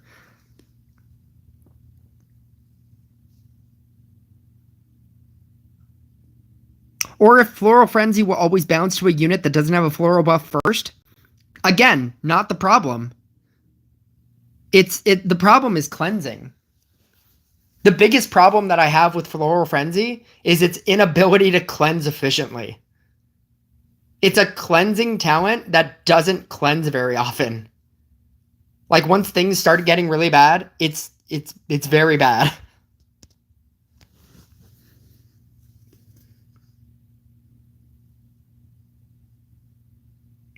That's definitely not my ID. But if you scroll all the way back to the top, Joanna Anderson has the correct ID on the top.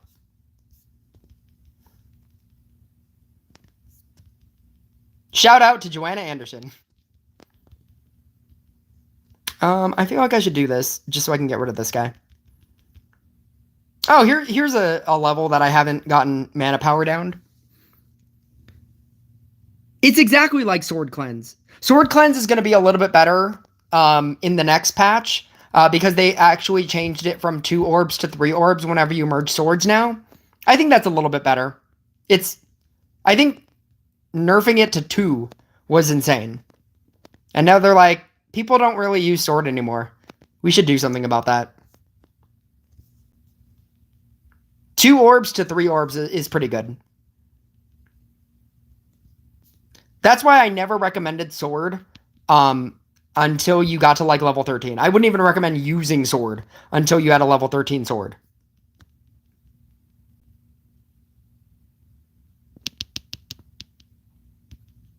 I remember when Awakening was like the best thing ever.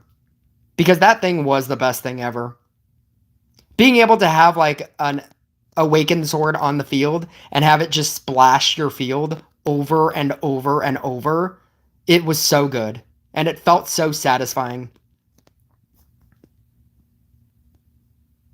That's why I was so excited about the avatar that I have.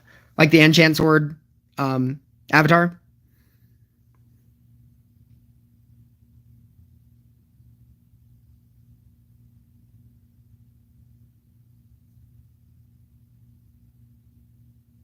There is. It's kind of a one-click reaction tab. Yeah, but like whenever you click that, it's not like I see hearts on my screen, like an Instagram live. Like you'll see like the right here. There like hearts will go up and down the screen.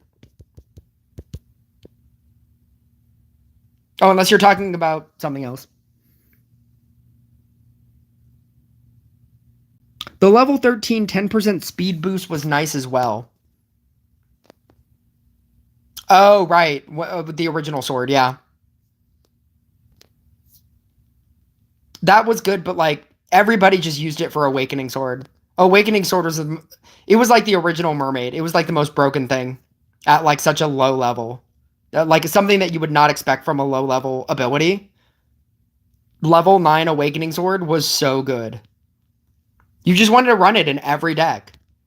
And then having the level 13 Cleanse ability with the level 9 Awakening ability, it was so good. It was one of the best equipments in the game at the time. And they were like, we can't have that. So sad.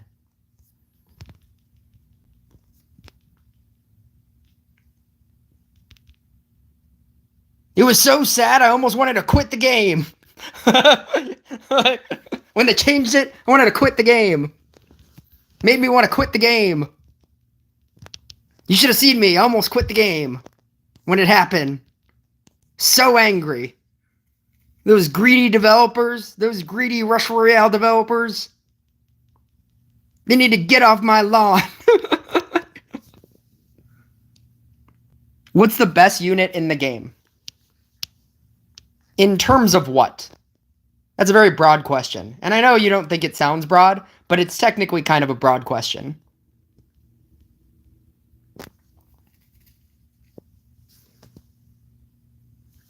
Depressed Royale.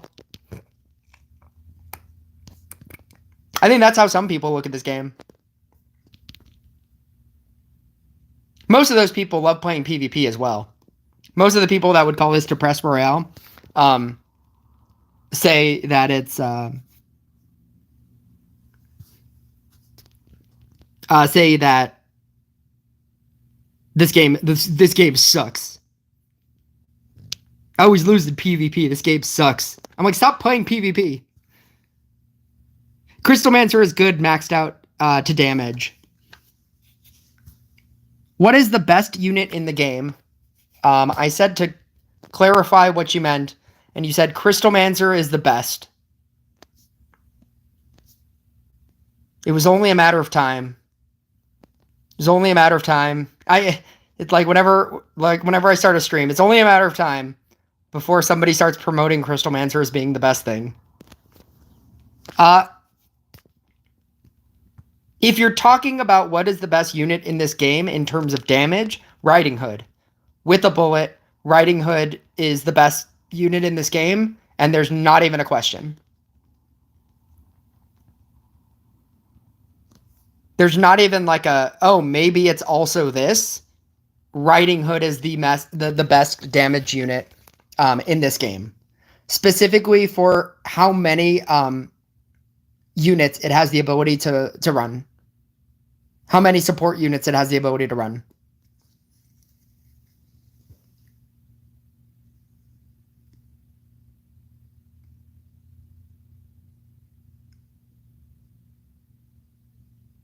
Meteor is up there too for best damage. Is it though? I know it used to be, but I also don't see like Meteor decks doing the same amount of damage as I used to. Like when you like after I get out of this game in about 55 minutes after the rest of the 20 rounds and the rest of the 22 rounds takes, I'll go into Worldwide and you'll start seeing that Meteor doesn't do as much damage as like Riding Hood. It's not even in the same ballpark as Riding Hood. It might be because it's kind of a toxic card, and so they're just toxicing people out of the game. Because like Max Meteor, you have the -3 merge rank down, and that comes out of nowhere. Like even when I'm playing Bloomy Dash Blade Dancer, like that thing comes out of nowhere. Like you have very low reaction time to that before it just hitting you. But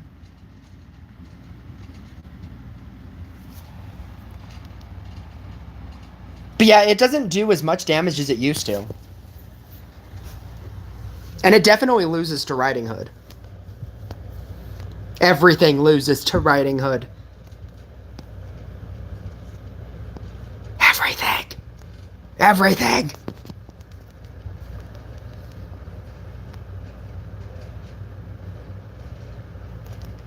Should I move this? Should I, like, do a lot to move this out of the way? What is this? 2, 3, 3.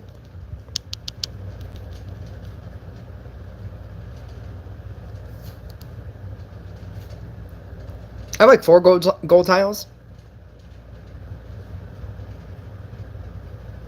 Oh, I guess I do have a 2. Yeah, let's do that. Bleep, bleep. Bleep. No. I can't even eat that because then this will just be stuck there.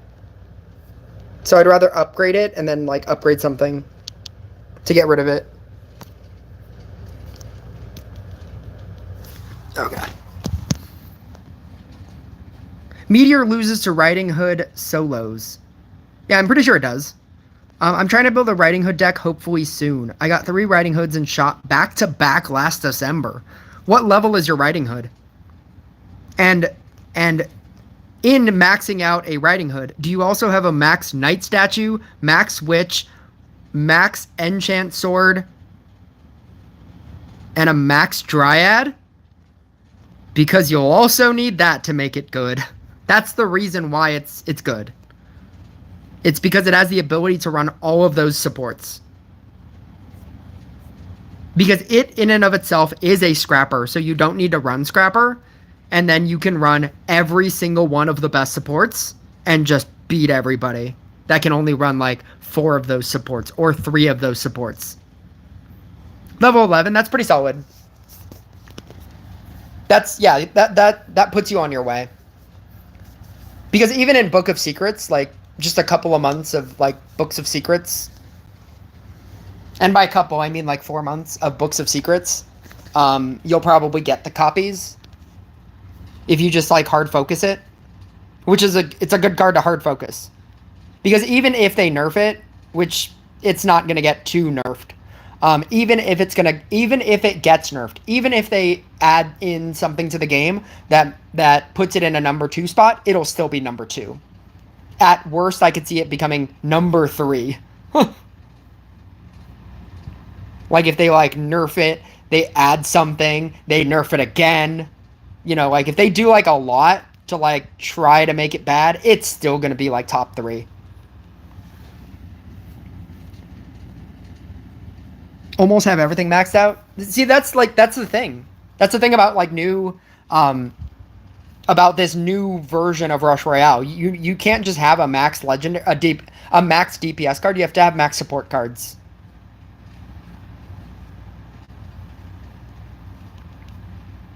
I think a lot of people are going to run Scrapper, but because it doesn't have a constant way of increasing damage, it has like the recycler version of increasing your unit's damage, but I believe that's it.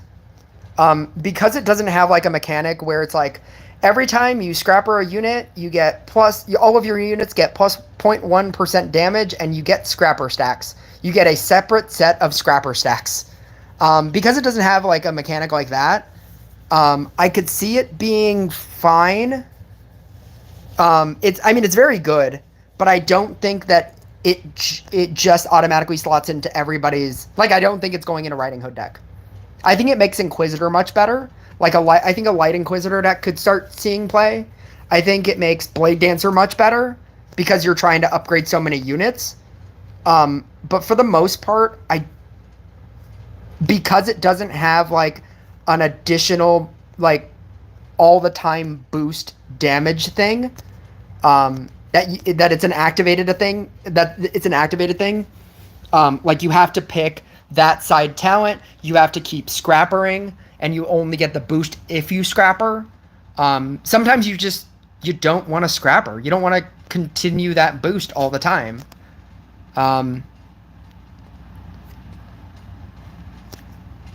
Because of that, I don't think it's going to be like... It's not going to be on the level... It's going to be an S+ card, but I still think that all of the other damage-based things are still better.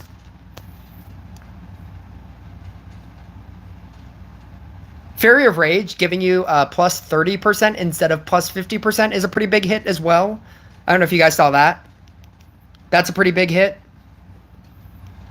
only getting like a maximum of plus 30% as opposed to what it is now, which is 50% if you have 20 stacks. That's a pretty big hit. I mean, I still think that people are going to use Fairy of Rage because damage is damage, but it is a pretty big hit.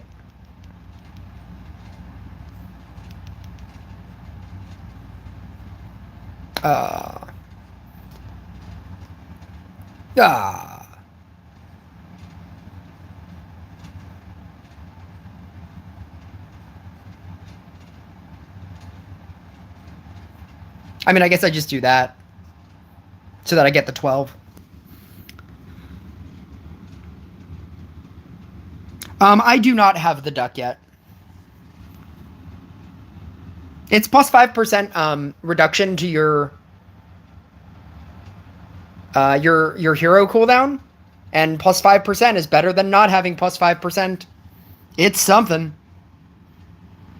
Shinobi is good maxed out too. Aren't you the same person that asked me what the best...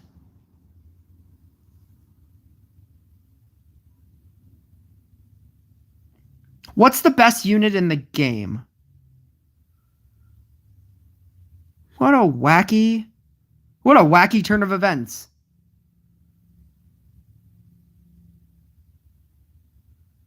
Wait, am I talking to different people? Oh, I'm talking to different people. I see what's happening.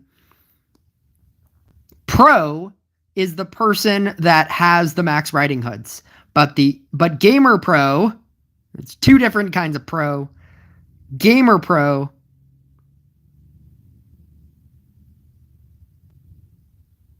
I see what's happening.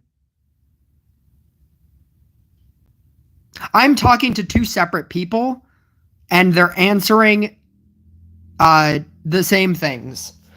I thought, because one person was asking me what I thought was the best unit in the game, and the other person was saying that they have almost a max riding hood. So when I said riding hood, the person said, I have a max riding hood. And I thought I was still talking about the same person who said Crystalmancer was the best. And then I was like, wait a second. That guy almost has a max riding hood. And he's maxing out riding hood. Why would he think Crystalmancer was so good?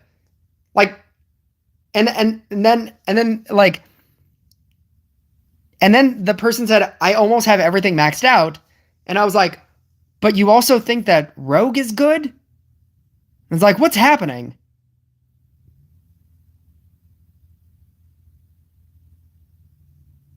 Riding Hood sucks already. That's an opinion.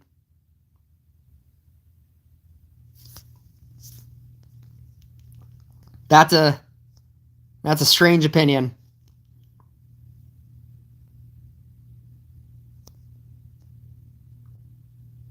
I'm going to trust that that's a joke. I'm going to trust that you're being facetious. Unlike movies. Oh, perfect.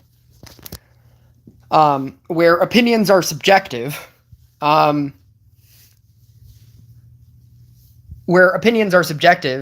people can have different opinions. There is a right or wrong in this game. And Riding Hood is the best card in this game. And if you say that Riding Hood is not great, that you can have that opinion, but just know that it's wrong. So I'm going to assume that you're saying it facetiously. You're just trying to be funny. But there are some questions that have a right or wrong answer. And that is just simply wrong.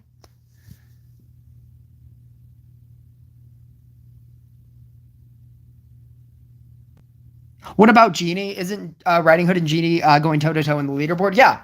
Those are probably the top two best cards. But I do think that Riding Hood is much better. I think two Riding Hood decks going against each other will do more damage than two Genie decks going against each other.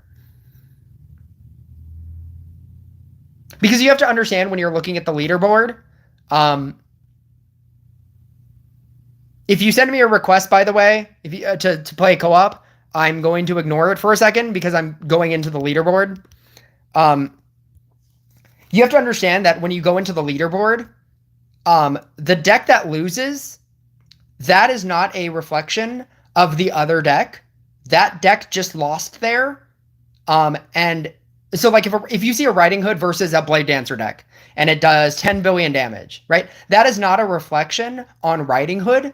That is a reflection on how much damage a Blade Dancer could do. Because Riding Hood can go so much further.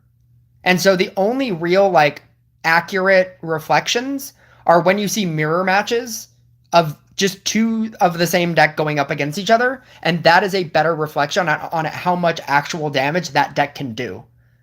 A Riding Hood deck that can do 100 billion damage, losing to a Blade Dancer deck that you see that does 10 billion damage, the game only ended because Riding Hood couldn't deal more damage, or Blade Dancer couldn't deal more damage. So that's something to take note when you're like looking at this. I usually go into like 9, and I go above from there. What you're looking for are mirror match decks. Or just like insane numbers. This is a Spirit Master deck doing 100 billion damage. I think everybody runs Storm Power. As opposed to Flame Power. And there was somebody in my chat like a long time ago.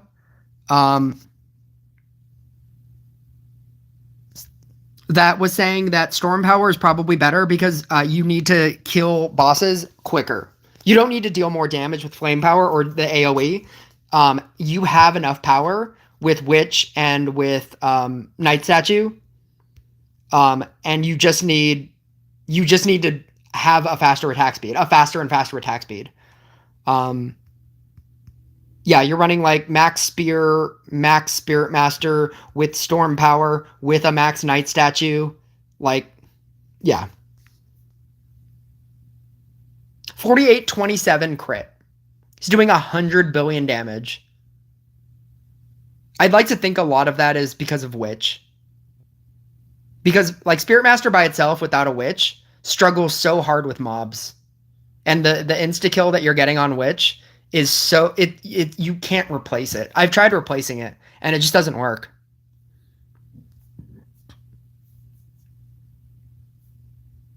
This is a 314 billion damage. 314 billion damage against a max Riding Hood with the Zeus. This is 6,000 crit. This is like almost 7,000 crit. This is max crit. 6853 I believe is max crit. He's running Trapper instead of Witch. Apparently you can do it without Witch. Storm Power, yeah. Purification, Earth Power. It's going to get even better with new Scrapper. It's going to be even easier to upgrade everything. 165 billion against Riding Hood against Spirit Master. See, this 2 billion damage Spirit Master game is not a reflection on how much it can deal, obviously. It's that this Frost deck just died. Which is crazy because I feel like the Toxic deck is my worst matchup. I almost don't know how this won. I mean, obviously we could see that, but we need to move on. 2 Spirit Master decks going up against each other and only doing 58 billion. I say only because there was like this 314 billion damage game. I mean, I guess that's the difference between a 68, like a plus 2,000 crit. That's really the difference between 2,000 crit. This is what you're dealing with in level 9. Like League 9 is where the 6225 or the 6900 trophy, the 6900 legendary boxes. And this is what you're dealing with. You're dealing with like max everything decks.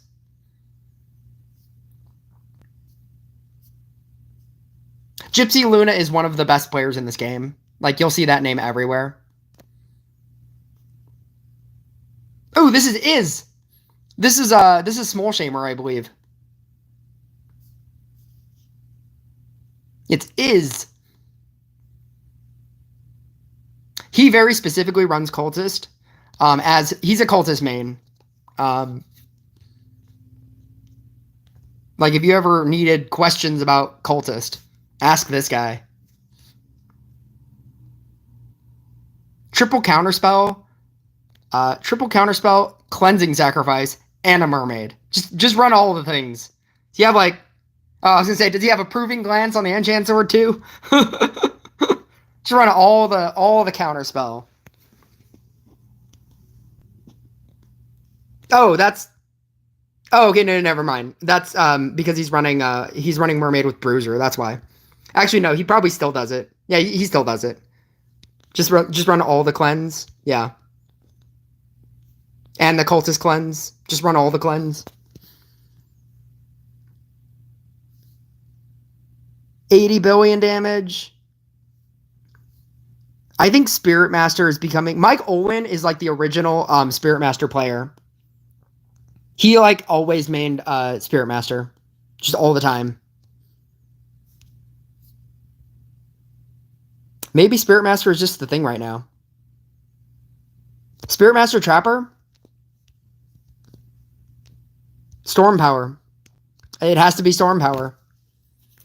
I'm gonna try it at a certain point. Whenever I start playing PvP, I'm gonna try it with Trapper. I don't have a high Trapper though. And that's the other thing.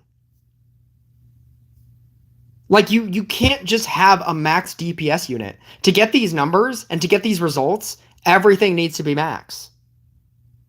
Or it's just inferior for no reason.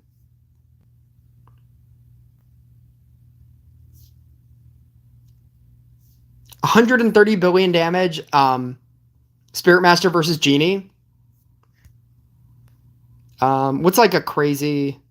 2 Genie decks, 5 billion damage. I don't even know how 5 billion damage is like, where that caps. I'm pretty sure that's not where that caps. 39 billion, Genie versus Riding Hood. Riding Hood versus Genie, 120 billion damage. Riding Hood versus Spirit Master, 195 billion damage. This is how I create tier lists, by the way.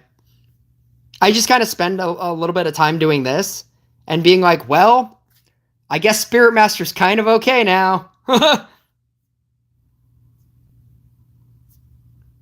you know what I haven't seen? Meteor decks.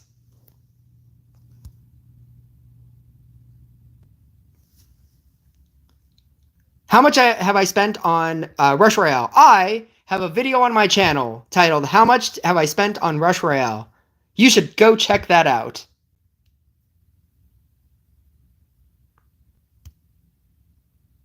Okay. If somebody wants to co-op, Spirit Master got buffed. Did it really? Oh my god. When did it get buffed?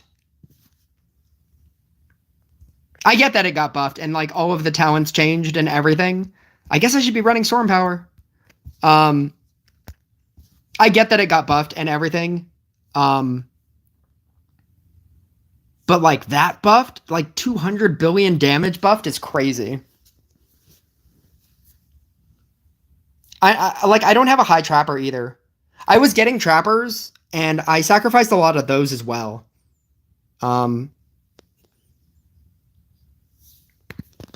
So that's a problem. I mean, it's good that I have the max Knight statue and I'm gonna have the max Scrapper. So that's gonna help that deck. But like having a level 10 Trapper and a level 11 Witch when both of those need to be 15 is gonna be a problem. I don't think the max Dryad is that big of a problem to not have, but it's a big problem to not have the Trapper or the Witch either.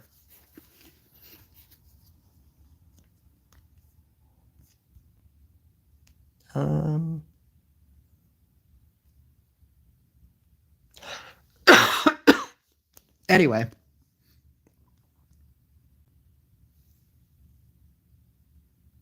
Ugh. I'm gonna drink some water. Because I should probably do that. I haven't drank water all day.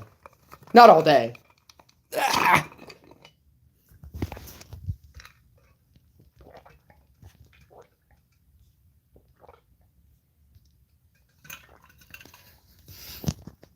Somebody made fun of me for drinking water. I forgot what the joke was. They said that they could hear ice or something. It was really funny.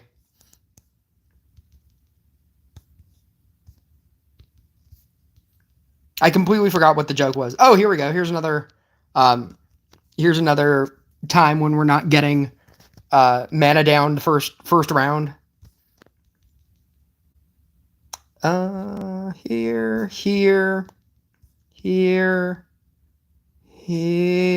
No. There we go. That's what I wanted, so that I can get rid of that.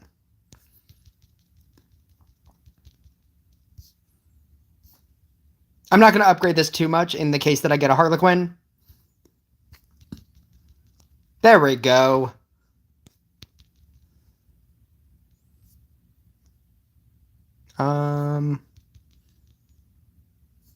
Should I do that? I don't think I should do that. Ooh. Ah. I mean, I have an out. It's not a great out, but it's an out. Well, I think I'm going to have to start summoning in very rapidly and hope for the best. Oh, God. I can get rid of these. All I need is like a scrapper. Just like a level 1 scrapper. There it is. I was like, I can get rid of enough things that this will be fine.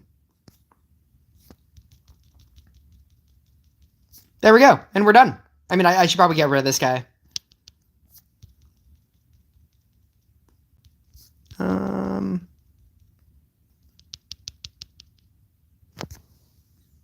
Okay. I'm going to put on the sound so that I can save my voice.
Okay, I should be fine now.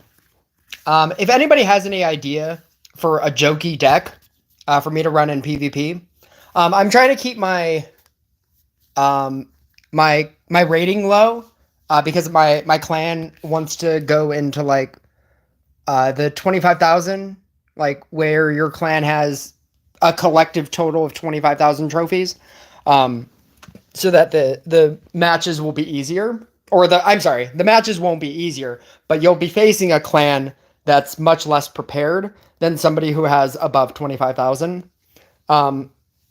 So whenever I play a game, I'll win. I mean, I'm going to win probably every single game. I mean, unless you pick some deck that's unwinnable.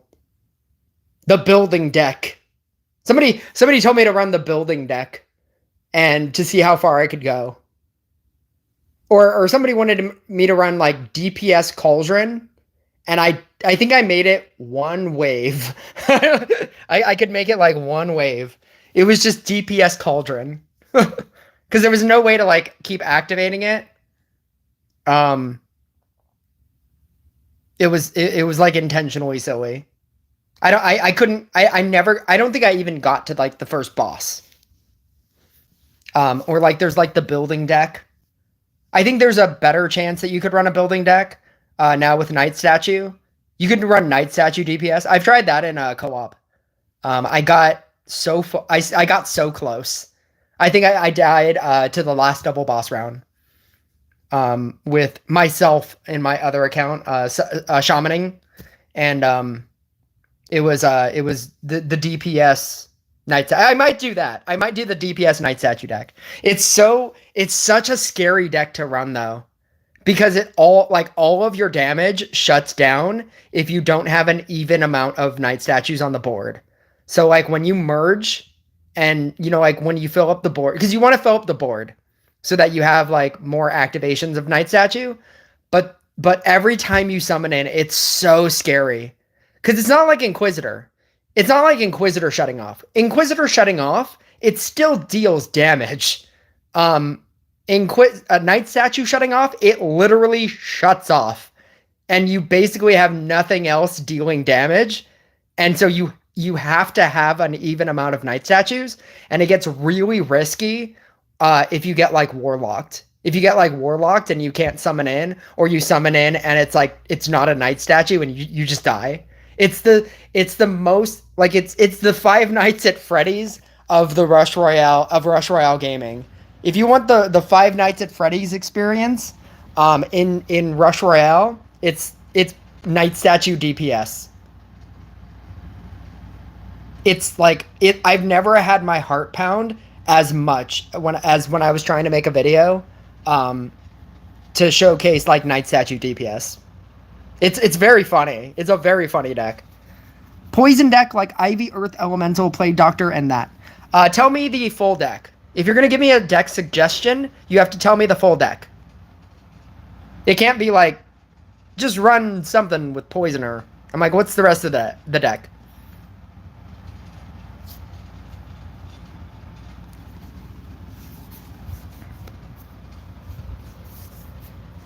I think I want to run Night Statue DPS. I'm in like a league where I might be able to win with the Night Statue DPS deck.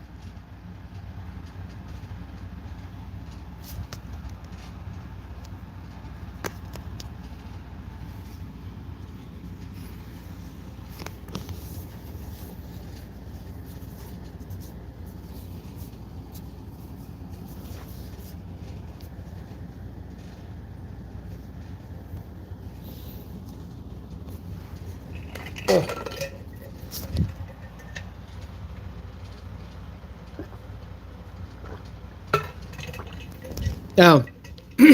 Okay.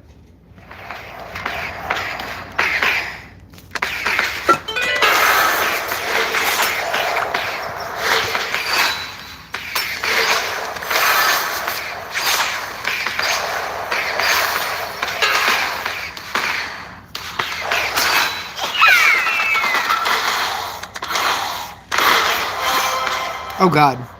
I don't care. It's fine. If only I had the talents That wouldn't have been a problem.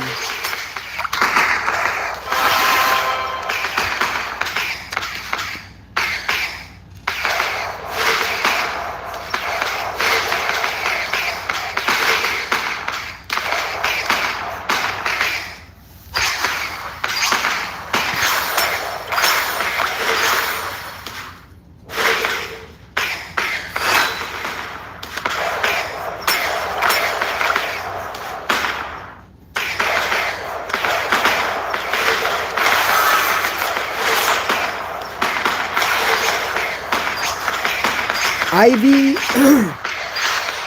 Ivy Poisoner, Earth Elemental, Plague Doctor, Stasis. So just nothing to help me. Just no Dryad, no Scrapper, no... It's just a straight up merge deck. Ivy Poisoner, Earth Elemental, Plague Doctor, Stasis. I would merge out every Ivy and Plague Doctor. And it would become a Poisoner, Earth Elemental, Stasis deck. That is the plan. That is what I'm going to do. That's the only way to run that deck. Plague Doctor and Ivy are basically dead cards in that deck. And so you just merge them out all the time. Just every time you have even like just two of them, just immediately merge them out, and anything that you get is better. Oh, I'm gonna get no trophies from it. I'm going to if it looks like I'm going to win, I'm just gonna surrender.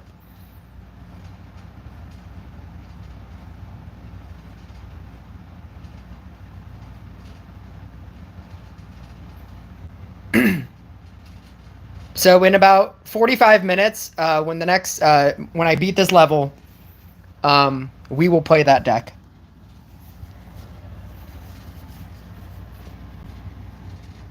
My God, co-op takes forever. Co-op takes so long. I don't think you understand how excited I am for this change. This co-op to 25 levels change.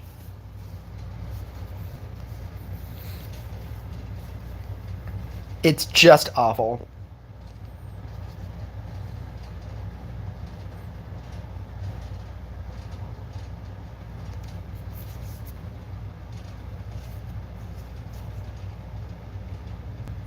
Change Plague Doctor for Dryad.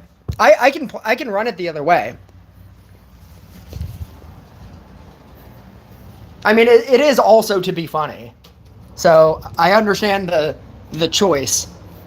But I also understand that you really like Plague Doctor and Ivy, and they're just terrible cards.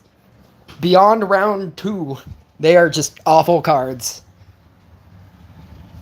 that I'm telling you right now, I will just keep merging out. As soon as I see like multiples of them, I will just merge it out. I'll try it like that. And if I horribly lose anyway, I'll switch it.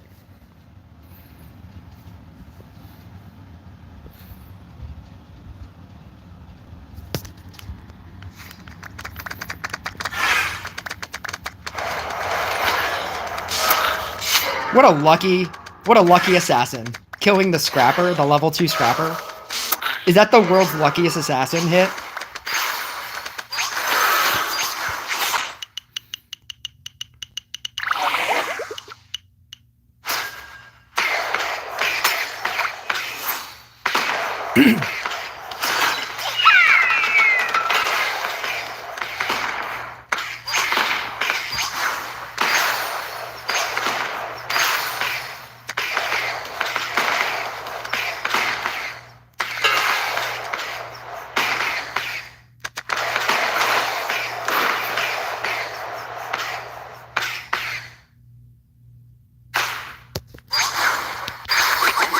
Oh my God, what even is that?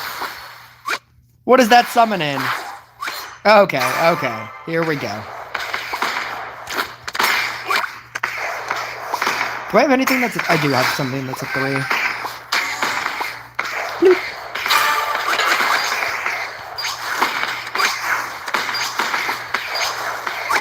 Oh god. Dryad. Dryad. Dryad. Dryad. Dryad.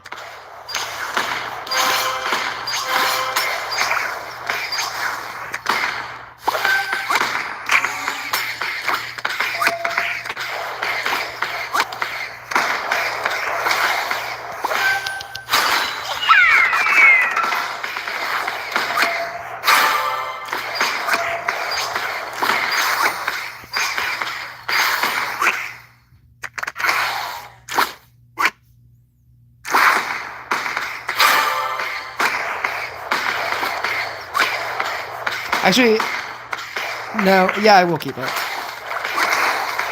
Oh. Oh, okay. I'll accept that.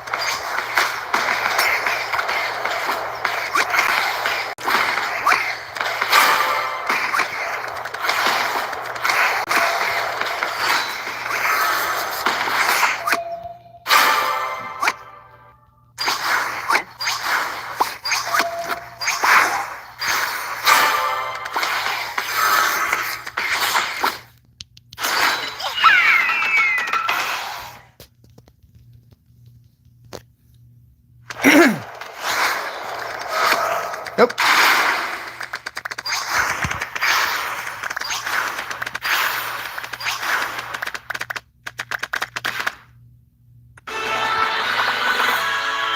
I think it's lucky that I have to believe that most forest faction units are those units, earth elemental like units.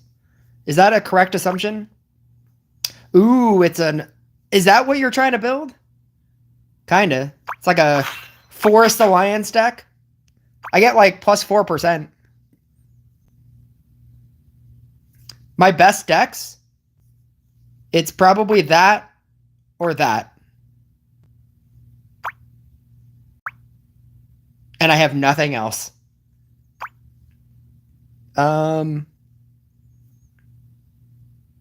Ivy, Poisoner, Earth Elemental. Plague Doctor. Plague Doctor is not a... Is it a Dark Domain? Feels like a Dark Domain card. It's not even a Dark... What even is Plague Doctor? Magic Council? What is this guy? Technogenic? How is he technogenic? I mean, I guess that kind of makes sense. Some of these don't make sense. Like, why is Bruiser Magic Council? I feel like that should be a light guy. There's something else that, like, doesn't make sense. I can't remember what it is now. Something that they brought to the thing, and, like, I was just like, why? Is it light? Is it a force faction? I don't know. I don't know. It's fine. Are you suggesting that I play a different deck now? Let's see. Ivy? No. Wait, what am I running? Ivy, Poisoner, Earth Elemental, Plague Doctor, Stasis. That's what the other card was.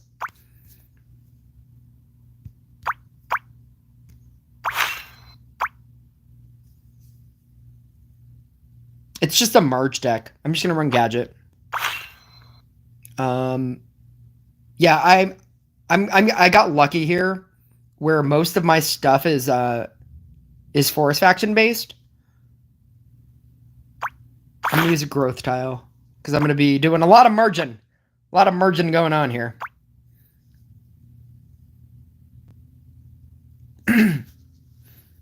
You could also play a Summoner, Mime, Dryad, Engineer, Chemist deck.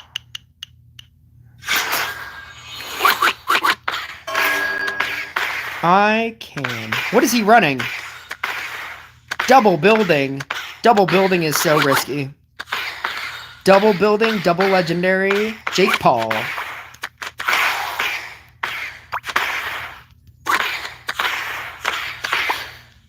Go away, Plague Doctor. Nobody likes you. Ugh. Oh, God. Ah.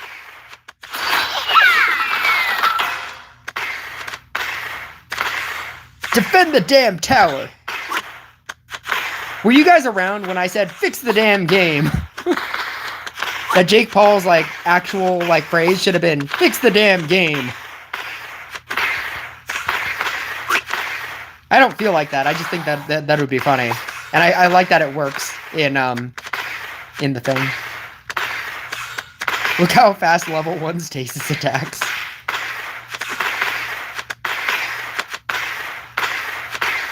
I guess I'm insta-killing everything, so we'll see soon enough.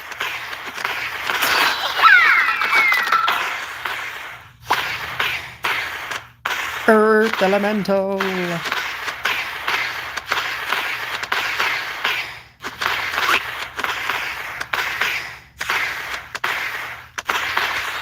I should summon in all the tiles right now and upgrade.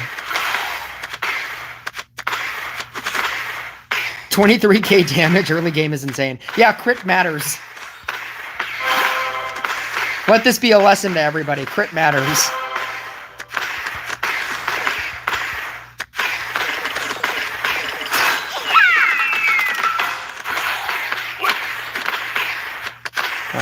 Yeah, let's go here.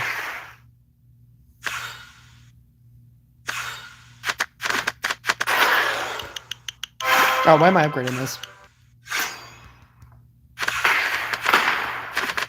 I just need to summon in the whole field.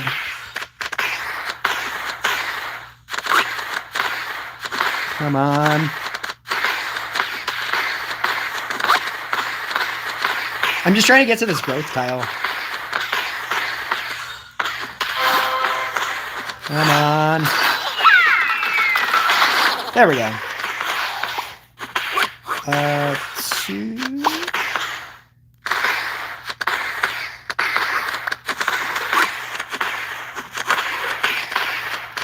I'm gonna merge away. Merge on. Merge on. Merge away. Poisoner for the win! Is this Royal Trials or no, this is normal PvP?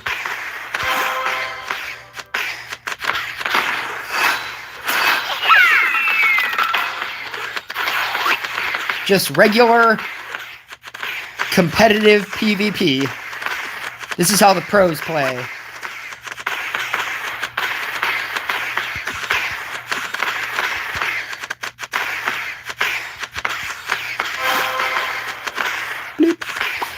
Go away, Plague Doctor. Ooh, gold tile? I'm gonna just start upgrading onto this gold tile. Because anything that goes on there is probably pretty good. Oh, level 3 on a gold tile? Let's go.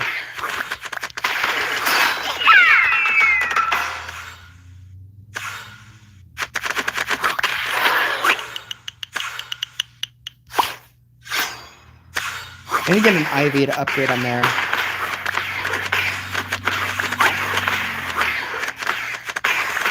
You know what? I'm just gonna upgrade my, I'm just gonna 700 both of my Earth Elementals and my Poisoner.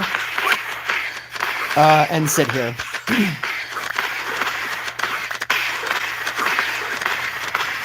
Casually one-tapping everything. Not anymore. Not without increasing damage, I'm not. Wait, is he dying? He's running Floral Frenzy, and he doesn't have a diagonal Blade Dancer. Cat. What is this? What is this indeed? It's competitive PvP. This is how competitive PvP works. Level 3. Alright.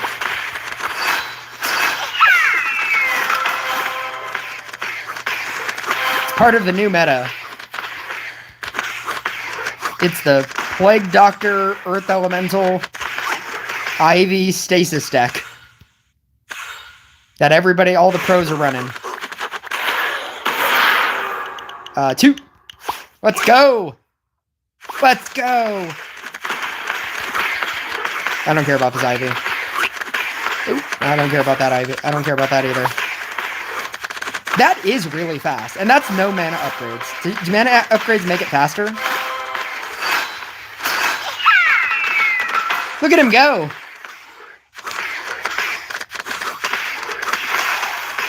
Good old 1v1, just like the good old Western days. Those were the days. You don't know how old I am. Maybe I lived in the Western days.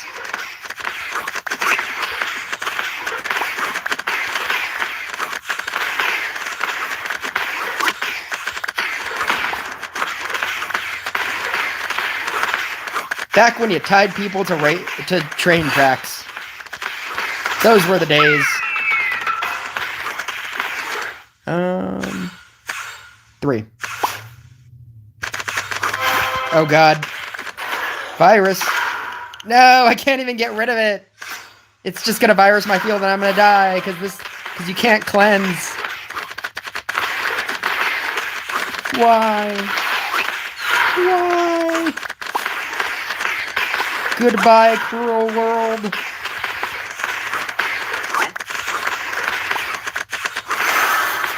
Stasis will save me. Oh, I guess I have a cleanse. I do have cleanse. Never mind. I'm gonna win this. I'm just gonna allow myself to win this. It's gonna be okay. I can drop rank. Let's go! A lot of gold tiles. Yeah.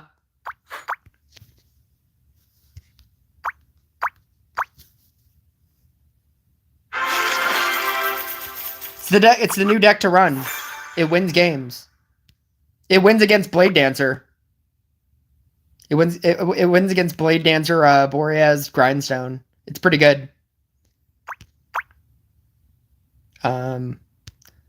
You said I could change Dryad for something? I'm gonna do that. Take away Plague Doctor. Still have to get rid of those Ivies.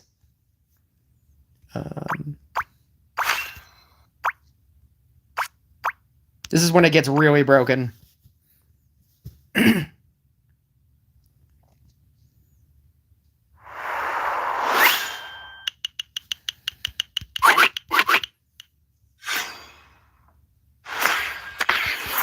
Oh, against Demon Hunter.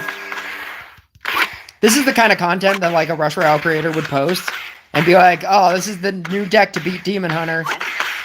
It's the Ivy, Stasis, Earth Elemental deck. It's so good, you can beat Demon Hunter.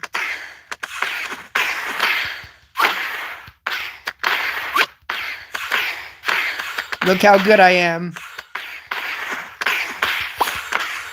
This is how you use the crit boost. It's this deck. That's the reason. That's the reason why I'm gonna win. It's because of the crit. It's because of the faction blessing. No other reason.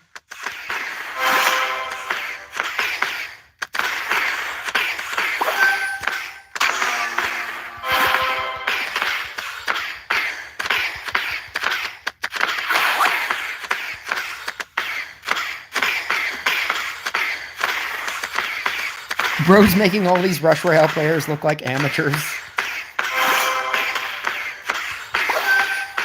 120 M deck. What does that mean?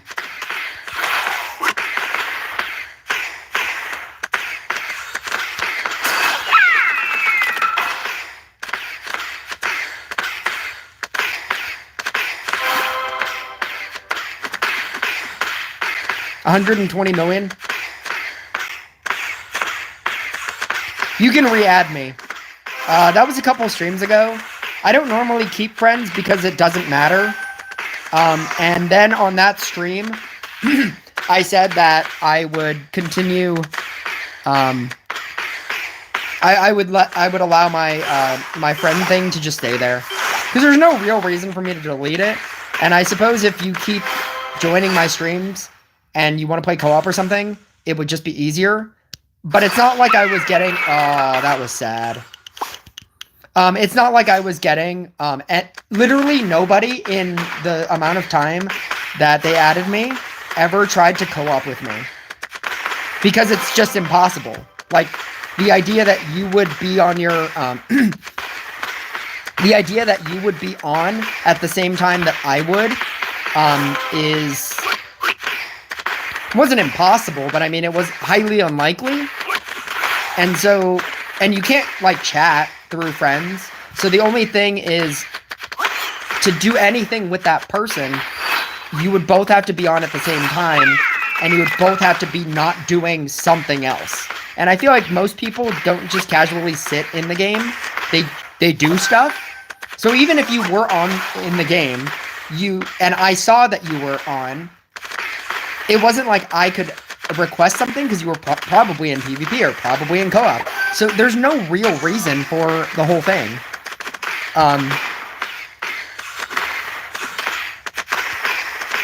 But because I keep streaming now and because I keep requesting people to do co-op with me, I'm just gonna, if you add me as a friend, I'm just gonna leave it. But there is a cap, so eventually, if I continue doing streams and if people keep adding me, eventually I'm gonna have to delete people, and I'm gonna have no real reason to know who to delete. So eventually it's gonna happen again anyway. Show me your what? You said show me yours soon. I feel like I know what you mean, but I want you to say it.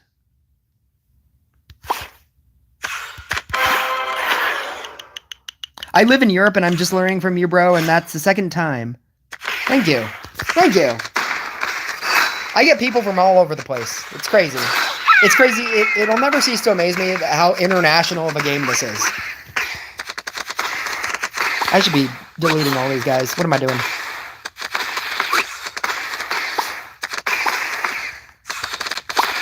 Let's go!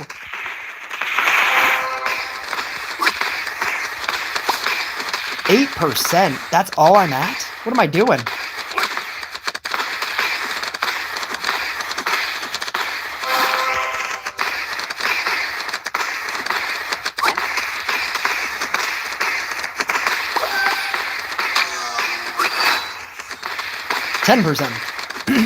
I would merge these out, but I only have the one stasis, and I kind of want a couple of them.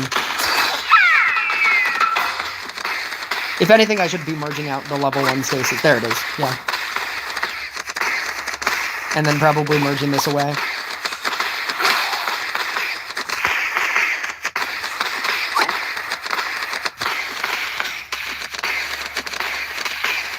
Get Taylor to 50k subs so Rush Royale can get rid of the Tribunal. Why?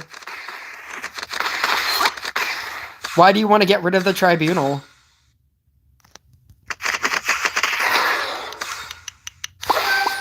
Let's go.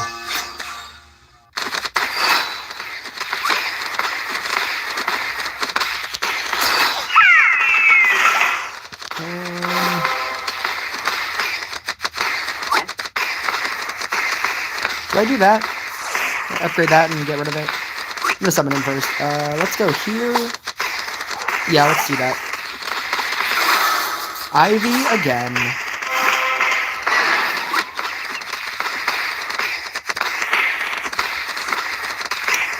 That's 2, 3, 4. Let's go here. I don't want that on there. I just want a knight, oh, here we go. I want that over here. Just off of this tile.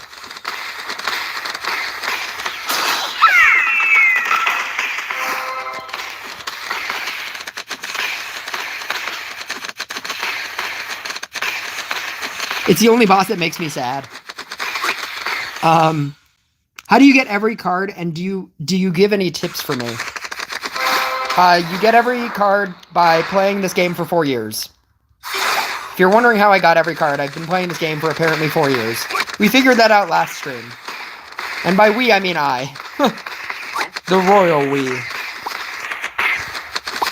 Girl, let's go. Let's go. This is the best chance I have at this game. Poisoners on these gold tiles and a poisoner on a growth tile. Like, that's pretty exciting for me. I'm excited. Not too excited. Don't want to get too excited on stream. That's for OnlyFans.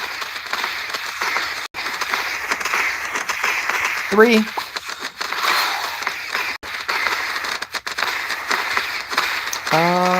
Do I want to get rid of this? I didn't want to, but I did. Let's do that.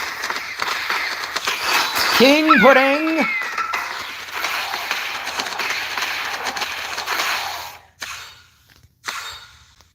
If you ever quit, can I have your account? No. King Pudding! Come on, counterspell. Oh, I should have got rid of that guy. Why did I use... Oh, no. Because I want that guy. I want one off of a thing. Actually, this will cleanse it. That's pretty cool. It's pretty cool. Thank you, level 13 talent.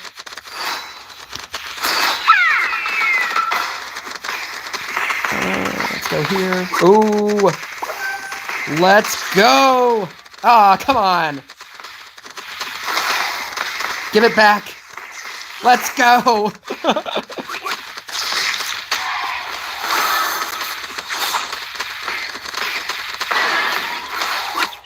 That's right.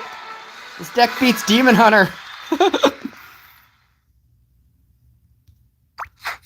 That's how you beat Demon Hunter. It's Ivy, Poisoner, Earth Elemental, and a Stasis. That's why. That's definitely the only reason. That's the reason why I beat this. It's because of that deck, not anything else. It's definitely not anything else. It's definitely because of Poisoner. Said it was 120 million damage deck. How much did I do? I just like speed through those all the time. 129. Good call. Wow. Why can't I have it if you quit? Because I won't quit. And by the time that I quit, you will stop playing the game. Statistically speaking, you will probably stop playing the game by the time I quit.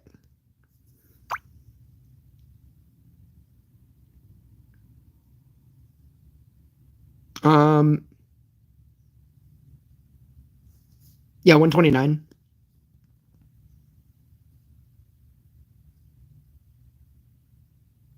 May you please run co-op with me? Part of me trusts that you're going to pick a very low co-op level. And so I'm going to run... Yeah. Is this the same person? This is not the same person. You have a Rush Royale account? You're a streamer as well. How did I not notice that? Who is this? Who is this? Wait, no you don't. Or do you? Weird. Or maybe you do. I don't know. I don't know what's happening. Trust me, I'm not a low... That's me, I'm not a streamer. Why did it say, like, that you were a streamer, then? You had, like, the Rush Royale TV badge. Weird. Trust me, I'm not low level. A question like, how do you get every card? It sounds like a new person question. Oh, I'm going to play Royal Trials. That's what I'm going to do. I just got my thing. Let's do this. Maybe a glitch? Maybe. That's why I thought it was weird. Bloop. Bloop. Demon Hunter. It's been fun. I apologize. For what? For this. Bonus points if you can name that reference. I'm sorry. Oh, the actual phrase is I'm sorry. I'm sorry. For what? For this.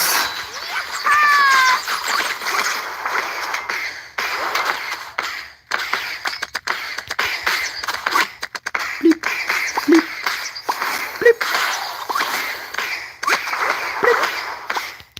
I should have taken this one. Let's go here. Oh, that's pretty good. That's pretty good.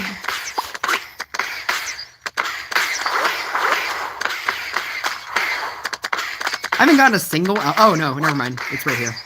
I was like, I haven't gotten a single alchemist. What is this? I don't know why I did that. That felt like a nervous twitch. I don't know why I did that.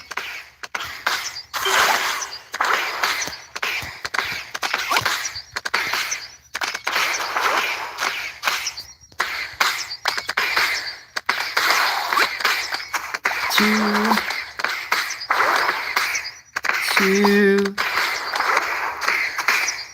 three.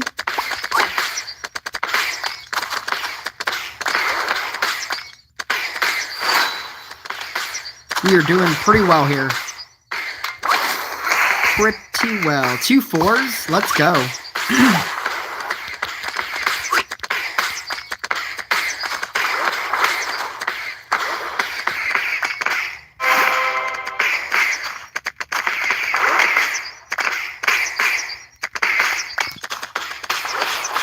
Level 3 mermaid. This all tracks. Yeah.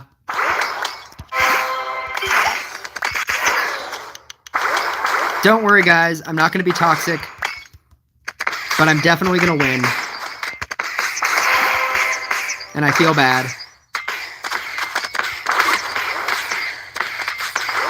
This specifically is Royal Trials.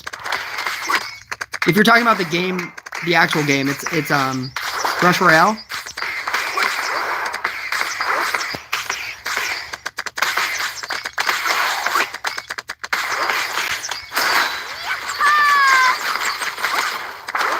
I get a lot of people joining my stream that have never played this game.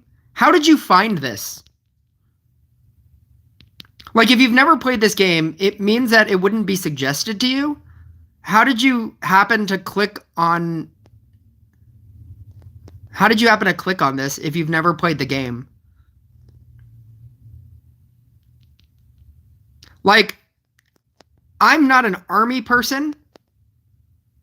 And so, like, I don't have any army content on my page. And if I was joined to a stream on... I've just been scrolling through all the lives. How weird. Lots of random YouTube live streams on YouTube Shorts. How weird. Like, even if you're not even in the same sphere. Do units have armor before 5% armor? I don't think so. Bannerlord obviously does. But, like, the whole question about that is, we don't understand what the interaction is. Or if it's the same thing. If it's additive. If it's adding to the armor of a Bannerlord and now things get armor, or if it's 2 separate values. And I'm assuming the Rush Royale development team has never confirmed one way or another. That's the thing that I don't know. This question already got brought up in the chat, like the Discord. And somebody said that they asked, like, developers, and they didn't say anything. Oh, I almost did that.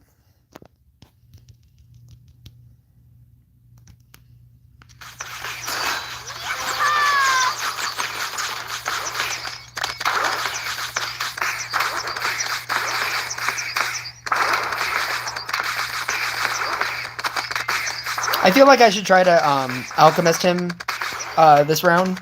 Just so I can get rid of stuff. I mean, it's not going to work. He's still going to beat everything. But I feel like I just have so much mana, and I need this space.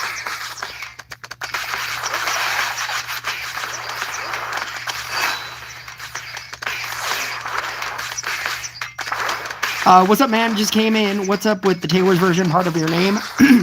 I do. I do just like her. That's pretty much it. I mean, if you already know the story, the Taylor's version story, that was the wrong time to do that, by the way. So that was definitely not going to work. But it's fine. I'll accept what just happened. I'll accept this. It kind of accomplished the same goal. Gorgon is not a thing either. I don't want to merge out these trappers.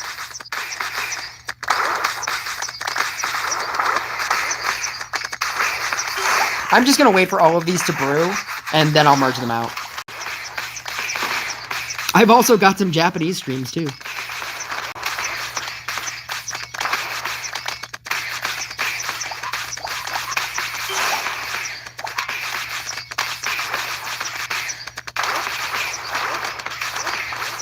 YouTube is lost. I get Indian mothers on YouTube Live. What does that mean? What? Oh, here's my Jennifer Lawrence of the day. What do you mean? What do you mean? I get Indian mothers on lives? What do you mean? What does that mean? Oh wow, that golem was much more efficient than I would have thought. I think he should die in this round, so I'm gonna start going crazy here. This should be around the time that he dies.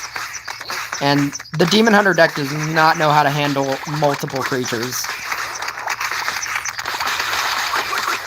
It's like, oh no, multiple creatures on the field. What do we do? What do we do? What do we do? What do we do with multiple creatures on the field?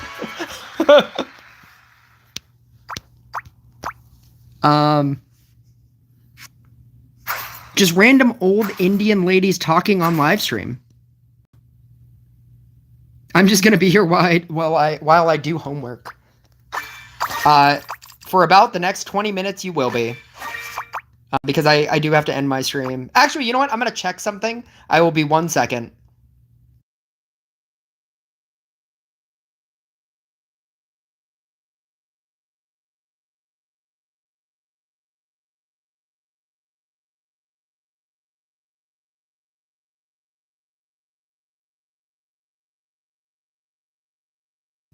Perfect. We're back. Yeah. I will probably be gone in about 20 minutes. The friend that I was going to talk to yesterday, when I ended my stream and I had like 40 people by the end of my stream, I didn't realize that at like 3 hours before or 2 hours prior to that moment, she texted me to say that she was gonna go to sleep and she couldn't talk.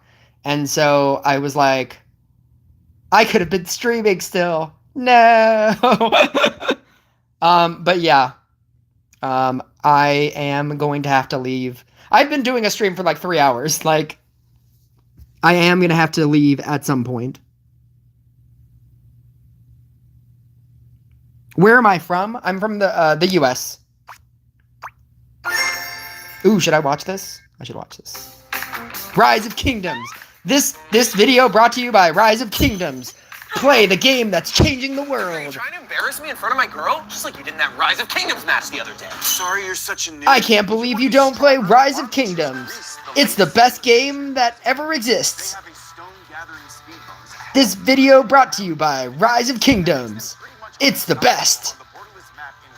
Strategy battles for attack and defense. Rise of Kingdoms is a history-based strategy game with more than 100 million players. I need to watch. Well, I have a bloody nose. The game is available on all devices. That's an awkward time to watch. Oh, you know what? I'm actually gonna spend the 30. I'm gonna spend the 30 because if I win, which is highly likely, or maybe unlikely.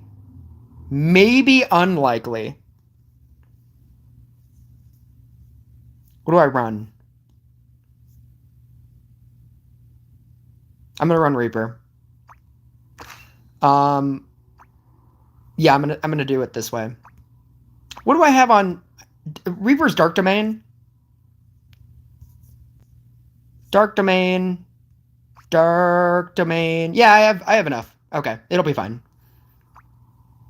Yeah, because if I pay the 30 gems here, oh, I could just watch a different ad. Let's go. Let's quit Rush Royale and play Rise of Kingdoms. This video brought to you by Rise of Kingdoms. This is how every YouTuber that promotes other things talk. Talk with this strained voice. This is the best game. It is changing the world. We have almost 5 million views. 5 million people play this game.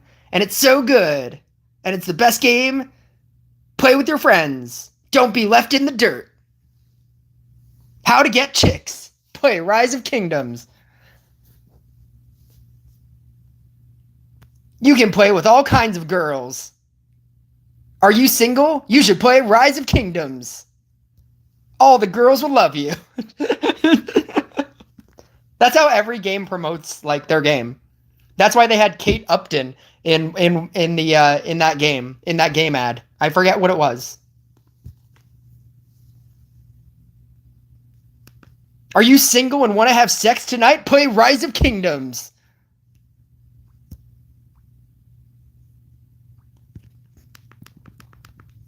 I don't know how this is going to go. I trust this will be fine, but I don't know how this is. I actually didn't pick talents. No, this is fine. What's he playing? Cultist? Ooh, toxic cultist? No, just the witch. Just the witch is fine. Maybe. We'll see. It might be fine. What are the decks? What are those decks?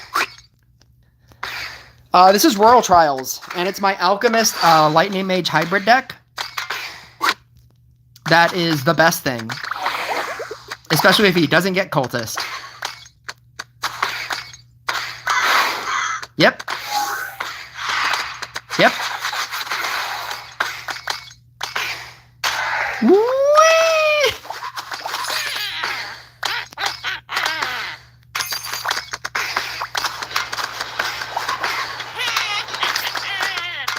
Come on. Yeah, let's go.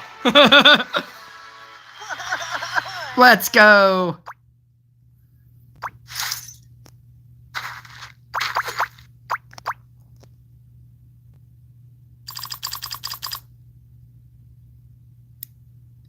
This is so different from what I normally see, because it's the best. It's my secret.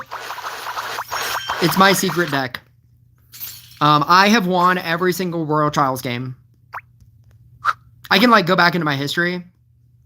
Maybe I can go back into my history. I've been playing a lot of co-op and PvP. Let's get rid of Shaman, because Shaman is going to be pretty bad in the next patch. It's going to be pretty bad.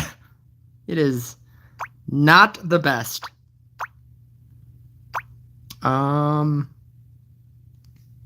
Is there a Hero Tavern? Trade. Do I upgrade Scrapper? I'm pretty sure I upgrade Scrapper here. Because then I can... 14. I just needed the 1. I just needed the 1, and I needed it to be a bad legendary. That's why I was willing to spend the 30 gems. And luckily, 2 ads. They were like, we want you to play on stream. Promote this on stream. I don't know if I can backtrace all the games that I played, because I've been playing a lot of games on this stream. I don't know how far the history will go, but I have won every single... Oh, I don't know if you noticed, but there's a symbol right here. This like, this symbol in the middle. That's how you can distinguish PvP, event, and then co-op. So it's easier to scroll when you scroll. But I've basically won every single Royal Trials game. It's the best. This is my Tesla one.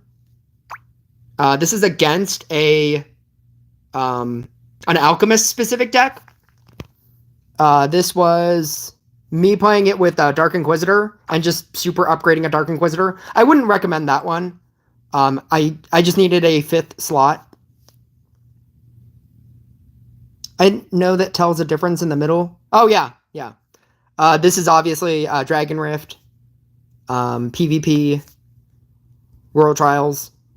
But if you didn't understand what that deck was, it's my version of the Royal Trials deck. And so there are 2 versions of the Royal Trials deck, and one of them is the Alchemist specific version, which this guy is running, and I used to run that. and I didn't like it. And then there's a lightning mage specific version of the deck, where it runs the J tile and you put lightning mage on J tiles, and you run banner, and you run stasis, and I really liked that version. And alchemist versus that version would normally die, and that's when I kept dying. And so what I did was I created a hybrid, where I'm using J, but I'm putting there's an extra slot that's not the alchemist, or the alchemist, the dryad, the harlequin, and the trapper, because you need the trapper to do extra damage and to slow. And you have an extra slot, and in that extra slot, I run Boreas, Reaper, and Tesla, and the last one is kind of just like a whichever. You can run Lightning Mage. You can run.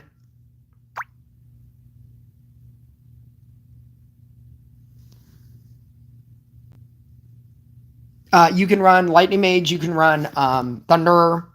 I think Thunder or Lightning Mage are better choices than the Dark Inquisitor.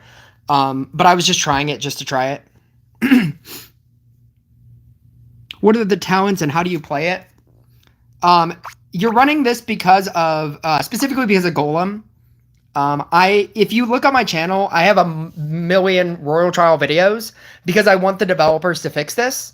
The reason why it's so good is because Alchemist doesn't have a cooldown, and neither does Lightning Mage. And so you can technically just run this deck over and over and over and over, and just win endlessly because it's the best deck. You're essentially running, you're using it for Golem. I have a lot of, I have like a level 8 Riding Hood. It's not a good Riding Hood. It's not great. And I don't know how to play it. So no. But you're basically using this because of Golem. It's a Golem deck. And you're using, so, okay, here. Me piloting this deck and the other guy piloting the specific Alchemist deck, you'll see how it works and why this version of the deck is better. The problem with running strictly Alchemist as your damage dealer, the problem with running strictly Alchemist as your damage dealer is that you don't deal a lot of damage. But that's also not the point of the deck. The point is to stall out until both of you would probably lose, and then you just super Alchemist them.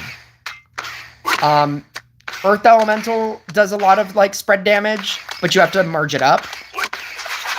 And then you're getting, like active, like you're running J, but that deck doesn't need to run J because Earth Elemental, the reason why Earth Elemental is good is very specifically because of the level up. When you level it up, it throws more things and it does splash damage, right? That is not based on its speed. It's kind of like Trapper throwing nets. It's on its own time limit. So when you level it up, it throws more things, but if you put it on a J tile or if you add a banner, it's not going to throw 3 things faster. It's always at the same rate. In the same way that if you have a level 7 on a Trapper on a J tile, it's still going to throw the net at the same rate as if it wasn't. And so there's no reason for him to run the J tile because Alchemist also works the same way. It throws things on the field a little bit quicker. And I guess that's what you could use it for. You could throw things on the field a little bit quicker. But there's no reason for him to run the J tile on the Earth Elemental. But essentially what you're doing is, because the crit level is 2000 across the board, you will both basically die around the same area. You can only do so much damage in this mode, no matter what legendary you have, because you're at 2000 crit. And your cards are capped. And you're like, if you're running a legendary, the legendaries only go to level 9. And so you're not running max legendaries with 2000 crit. You're running level 9 legendaries with 2000 crit. It's much worse. Your damage cap is much lower. And so what ends up happening is you both get to a point where you're probably both going to die, and the Alchemist Golem has the ability to just overwhelm your opponent. The reason why I switched to this deck was because my problem with the Earth Elemental, like, Alchemist deck that he's running is that you have to keep merging out Alchemists in order for you to survive. And if your opponent has an efficient unit that can just kill all of your golems, like a Lightning Mage on a banner, on a J tile, which is the other deck, your golems don't matter, because your Lightning Mage is just killing, the opponent's Lightning Mage is just killing everything. And that's why I always died to the Lightning Mage deck. So I thought, why don't I build the Alchemist deck and run J, so that I get the benefit of the J tile, and I run Lightning Mage, because there's no reason to put an Alchemist on a J tile. So then I started doing that. But then it got kind of boring. And so I was like, wait, I have the ability to run legendaries. Why don't I just put good legendaries on J tiles? And so I figured out, like, the best ones are Tesla, Boreas, and Reaper. And so that's how I started doing that. You'll see all of the things that I just told you happen over the course of this match. Why that deck is really bad and why this deck is really good.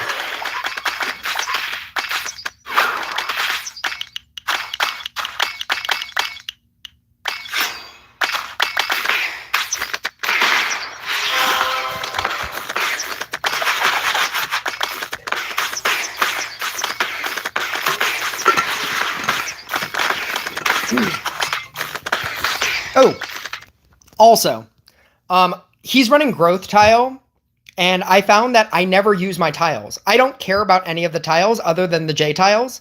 And so what I decided to run was a weakness, also because I have counterspell on my Amulet of Weakness, but I'm also messing up some of his tiles. Or I have the potential to mess up some of his J tiles. And that's the only real thing that you can do against the J tile deck.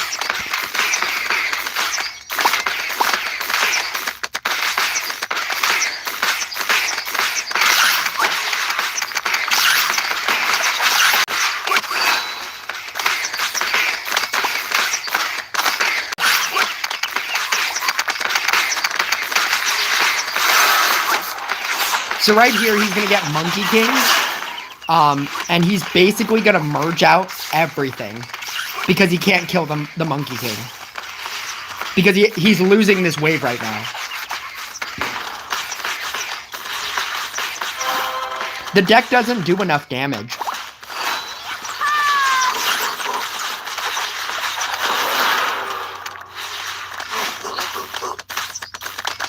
So he's now merged out all of his alchemists, and he's trying to do damage with everything.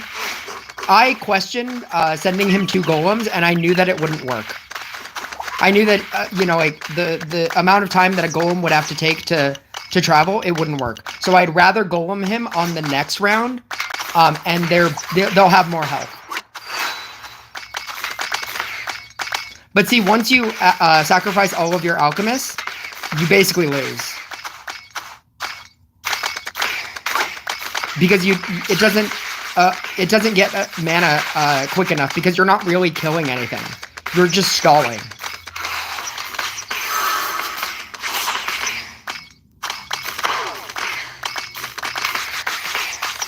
Oh, the noise isn't needed. I mean, if you're talking about, like, my in-game sound, I just think it's more interesting. I don't know. But yeah, that's what that is. I would highly recommend it. It's really good, as you just saw.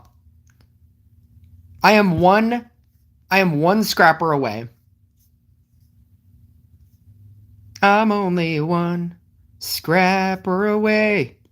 Oh no, it's gonna be demonetized. I sound too much like Sam Smith. I'm gonna be like, wait a second, is that Sam Smith? Does he have Sam Smith over there?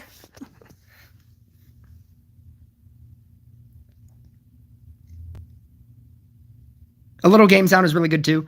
I just find myself talking too much to like to where I can choose one or the other, and I'd actually rather just talk and have conversations with people in chat.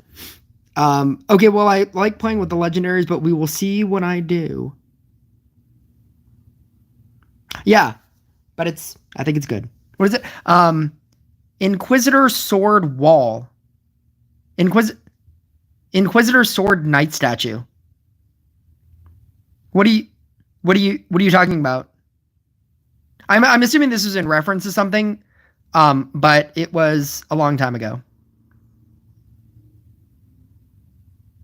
I use Executioner in my version of that deck. That deck wasn't the best. Like, you don't run. There's no reason for it to run J. That deck usually runs Mari, so then that gives you an additional token, and then you're gaining mana, and that's how you're supposed to run it. Absolutely fair, but like in-game. I don't know what that means. Executioner and then Mari. I feel like there are better things to run. Nah, I don't know. I know a lot of people running Summoner in that version. I just don't think it's good. The short answer is I just don't think that version is good. And I usually beat people with this version instead of Summoner, right? In testing a bunch, I almost always lost to Lightning Mage. I wanted to say that it was 50-50, but I was pretty much constantly losing to Lightning Mage.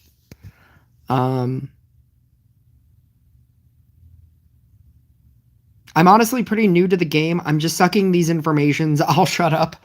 You don't have to. But I am going to end this stream because I have been talking for 3 hours and 12 minutes. And I have to talk for a couple more hours. No.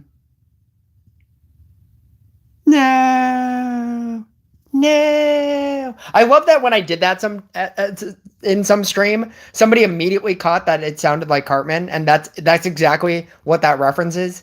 No. It was the PP water park. I do it like that every single time. 20 more minutes. I mean, maybe. What am I going to do in 20 minutes? What could you possibly do in 20 minutes? One game. One game might last 20 minutes. What is that one game?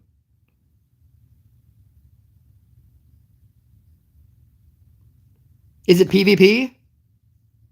Is it PvP with the Knight Statue deck? I meant to do that earlier. That's what it is. It's PvP with the Knight Statue deck. We're doing it. I think you should run Trapper. Summoner? Actually, you run... No, it has to run Knight... It has to run Scrapper. I think you run Trapper. I think this is the deck. I don't know if Gadget matters, so I'm going to run... Oh, if I run the crit bow, not only because it's a light faction. If I run the crit bow, I don't think I need to run anything else. So I will run the crit bow and Mari and hope that this is enough. I'm gonna trust that this will be fine. Frost. Taylor Swift is trash, bro.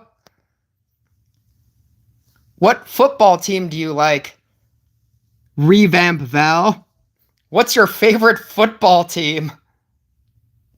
I trust you're on that side of the coin.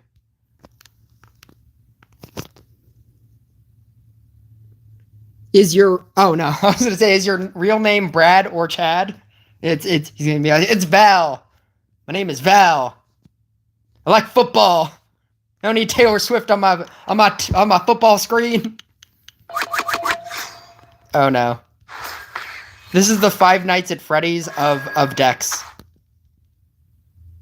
Oh god, is he just gonna... Is he just gonna... Alright, fine. Fine!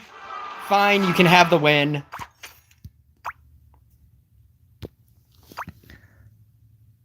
Reaper Knight Statue. Reaper Knight Statue is good. It's...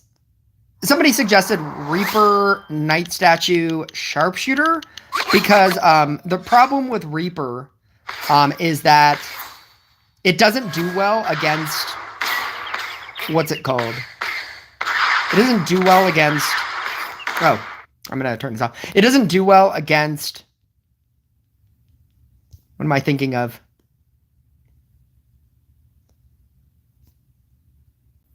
It doesn't do well against something. What does it not do well against? Oh, God. Oh, God. Oh, it doesn't do well against Bannerlords. Because it's dealing just regular damage, it doesn't do well against Bannerlords, and it's really bad. And so somebody suggested to run Sharpshooter with it, and I think that's how you should probably run a Reaper DPS deck. I like Reaper. I like all of the changes to Reaper. My God, I just need a guy. There it is. There it is. We got it. We got this. 6 PvP for me and pop for you, probably.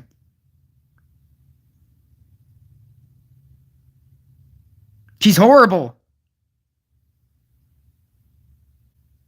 I believe in the weird deck.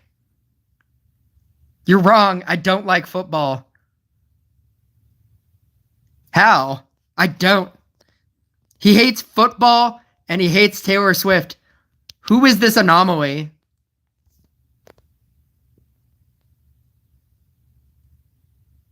Taylor Swift ain't making no good music, NGL. Well, you ain't making no good grammar.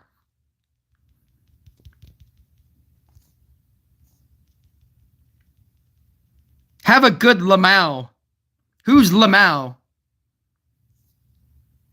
Is Lamau... We have been trying to locate Lamau. Have you ever seen that video? Where somebody was saying, who is Lamau? Oh, God, am I going to... Oh, no, I didn't. Okay.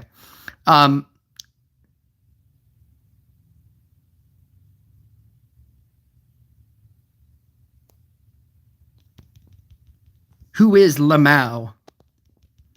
Oh, this is pretty good. Do I do that? I do that. Yeah, let's do that.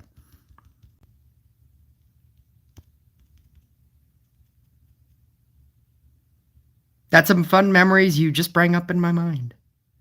The Comedy Central skit. Yeah, I think that's what it was. When they were interrogating somebody, and he's like, "Who is Lim Fao?" He's like, "That's laughing my ass off." He's like, "What?"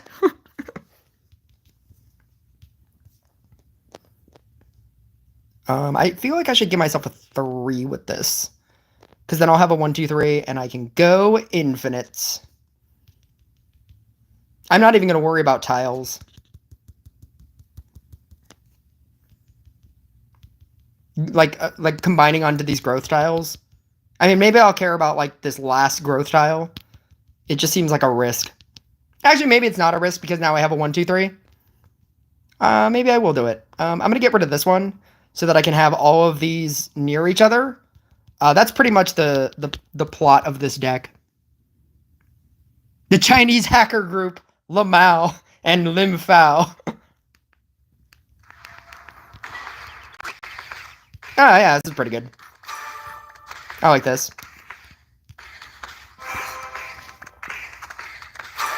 Upgrades!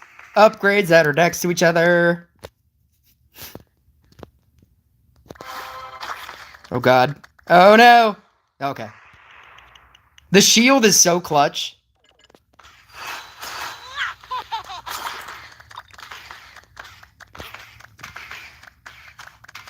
Scrapper Talons are insane. Look at this damage. Look at this damage. That's silly damage. That's a silly amount of damage from a Knight statue. But if I lose a Knight statue, I'm basically screwed. This isn't like Inquisitor turning off. Like if you when Knight Statue turns off, you have no damage. Your damage comes from Trapper and Scrapper. This is the Five Nights at Freddy's of decks. Like when one like thing goes away, or if I can't like get a thing. Oh, here we go. I'm gonna do that. There we go. It's like Christmas. All the lights turn back on. Oh, that's pretty good. I like that. I think this is the best. This is the setup. This is the setup of this deck. This is the perfect setup of this deck. I'm pretty sure I just Scrapper now. Just Scrapper for the rest of this game.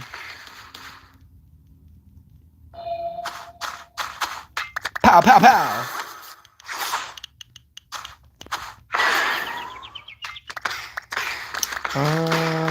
I'm just gonna 400 here.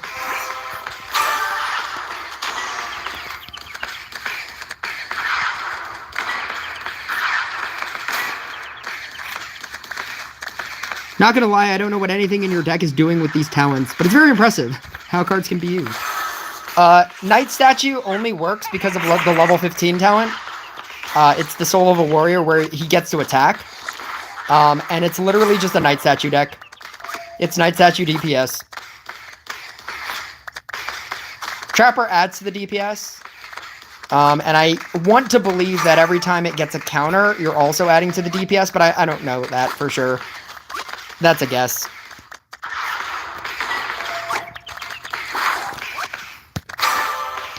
I'm definitely going to leave after this.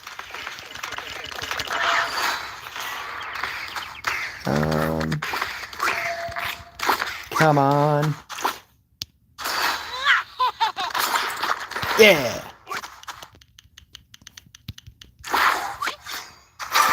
I can't even use it. I mean, I can use it, but I don't want to. I don't think that's a good usage. You know what? I'm going to do it. I'm going to do it. Ooh, that's something. Not having a 2 is very scary. Scrapper. Just give me a Scrapper. Give me a Scrapper. 3. Give me a Scrapper. Scrapper.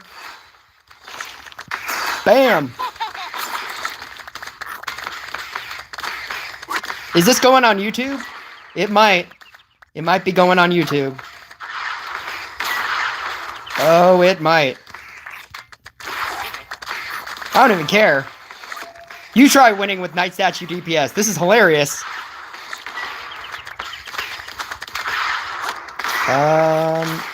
I'm not gonna do it. No! No!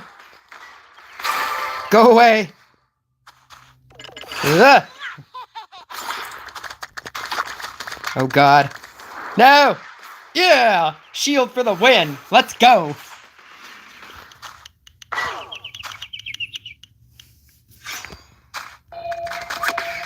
Oh god. Oh god. Hang on. Okay, okay. Okay. Okay. Okay. Come on. Go away! Oh god. No! Kill it, you bastard. What is this, Dark Priest Tribunal? Come on. Yes! Wipe out the wave with your Knight Statue attacks. Oh god!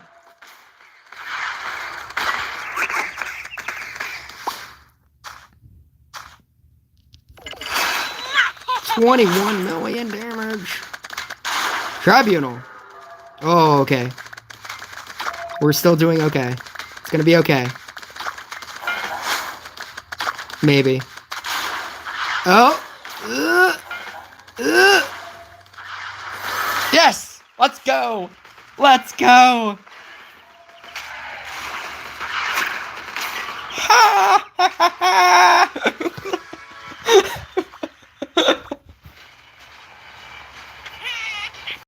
Let's go. Like, he had, like, really good crit, too. That's funny. Actually, I don't even know how to clip this out. I would have to like screen record, and that's weird. But yeah, thank you guys for joining my stream. I'm not sure when I'm going to live stream again, but whenever I do, I hope, what is that, Revamp Val comes back to impress us with his lack of grammar and hatred for both Taylor Swift and football. Hopefully he will be here in the next stream. He was the MVP of this one. And I will see you guys next time.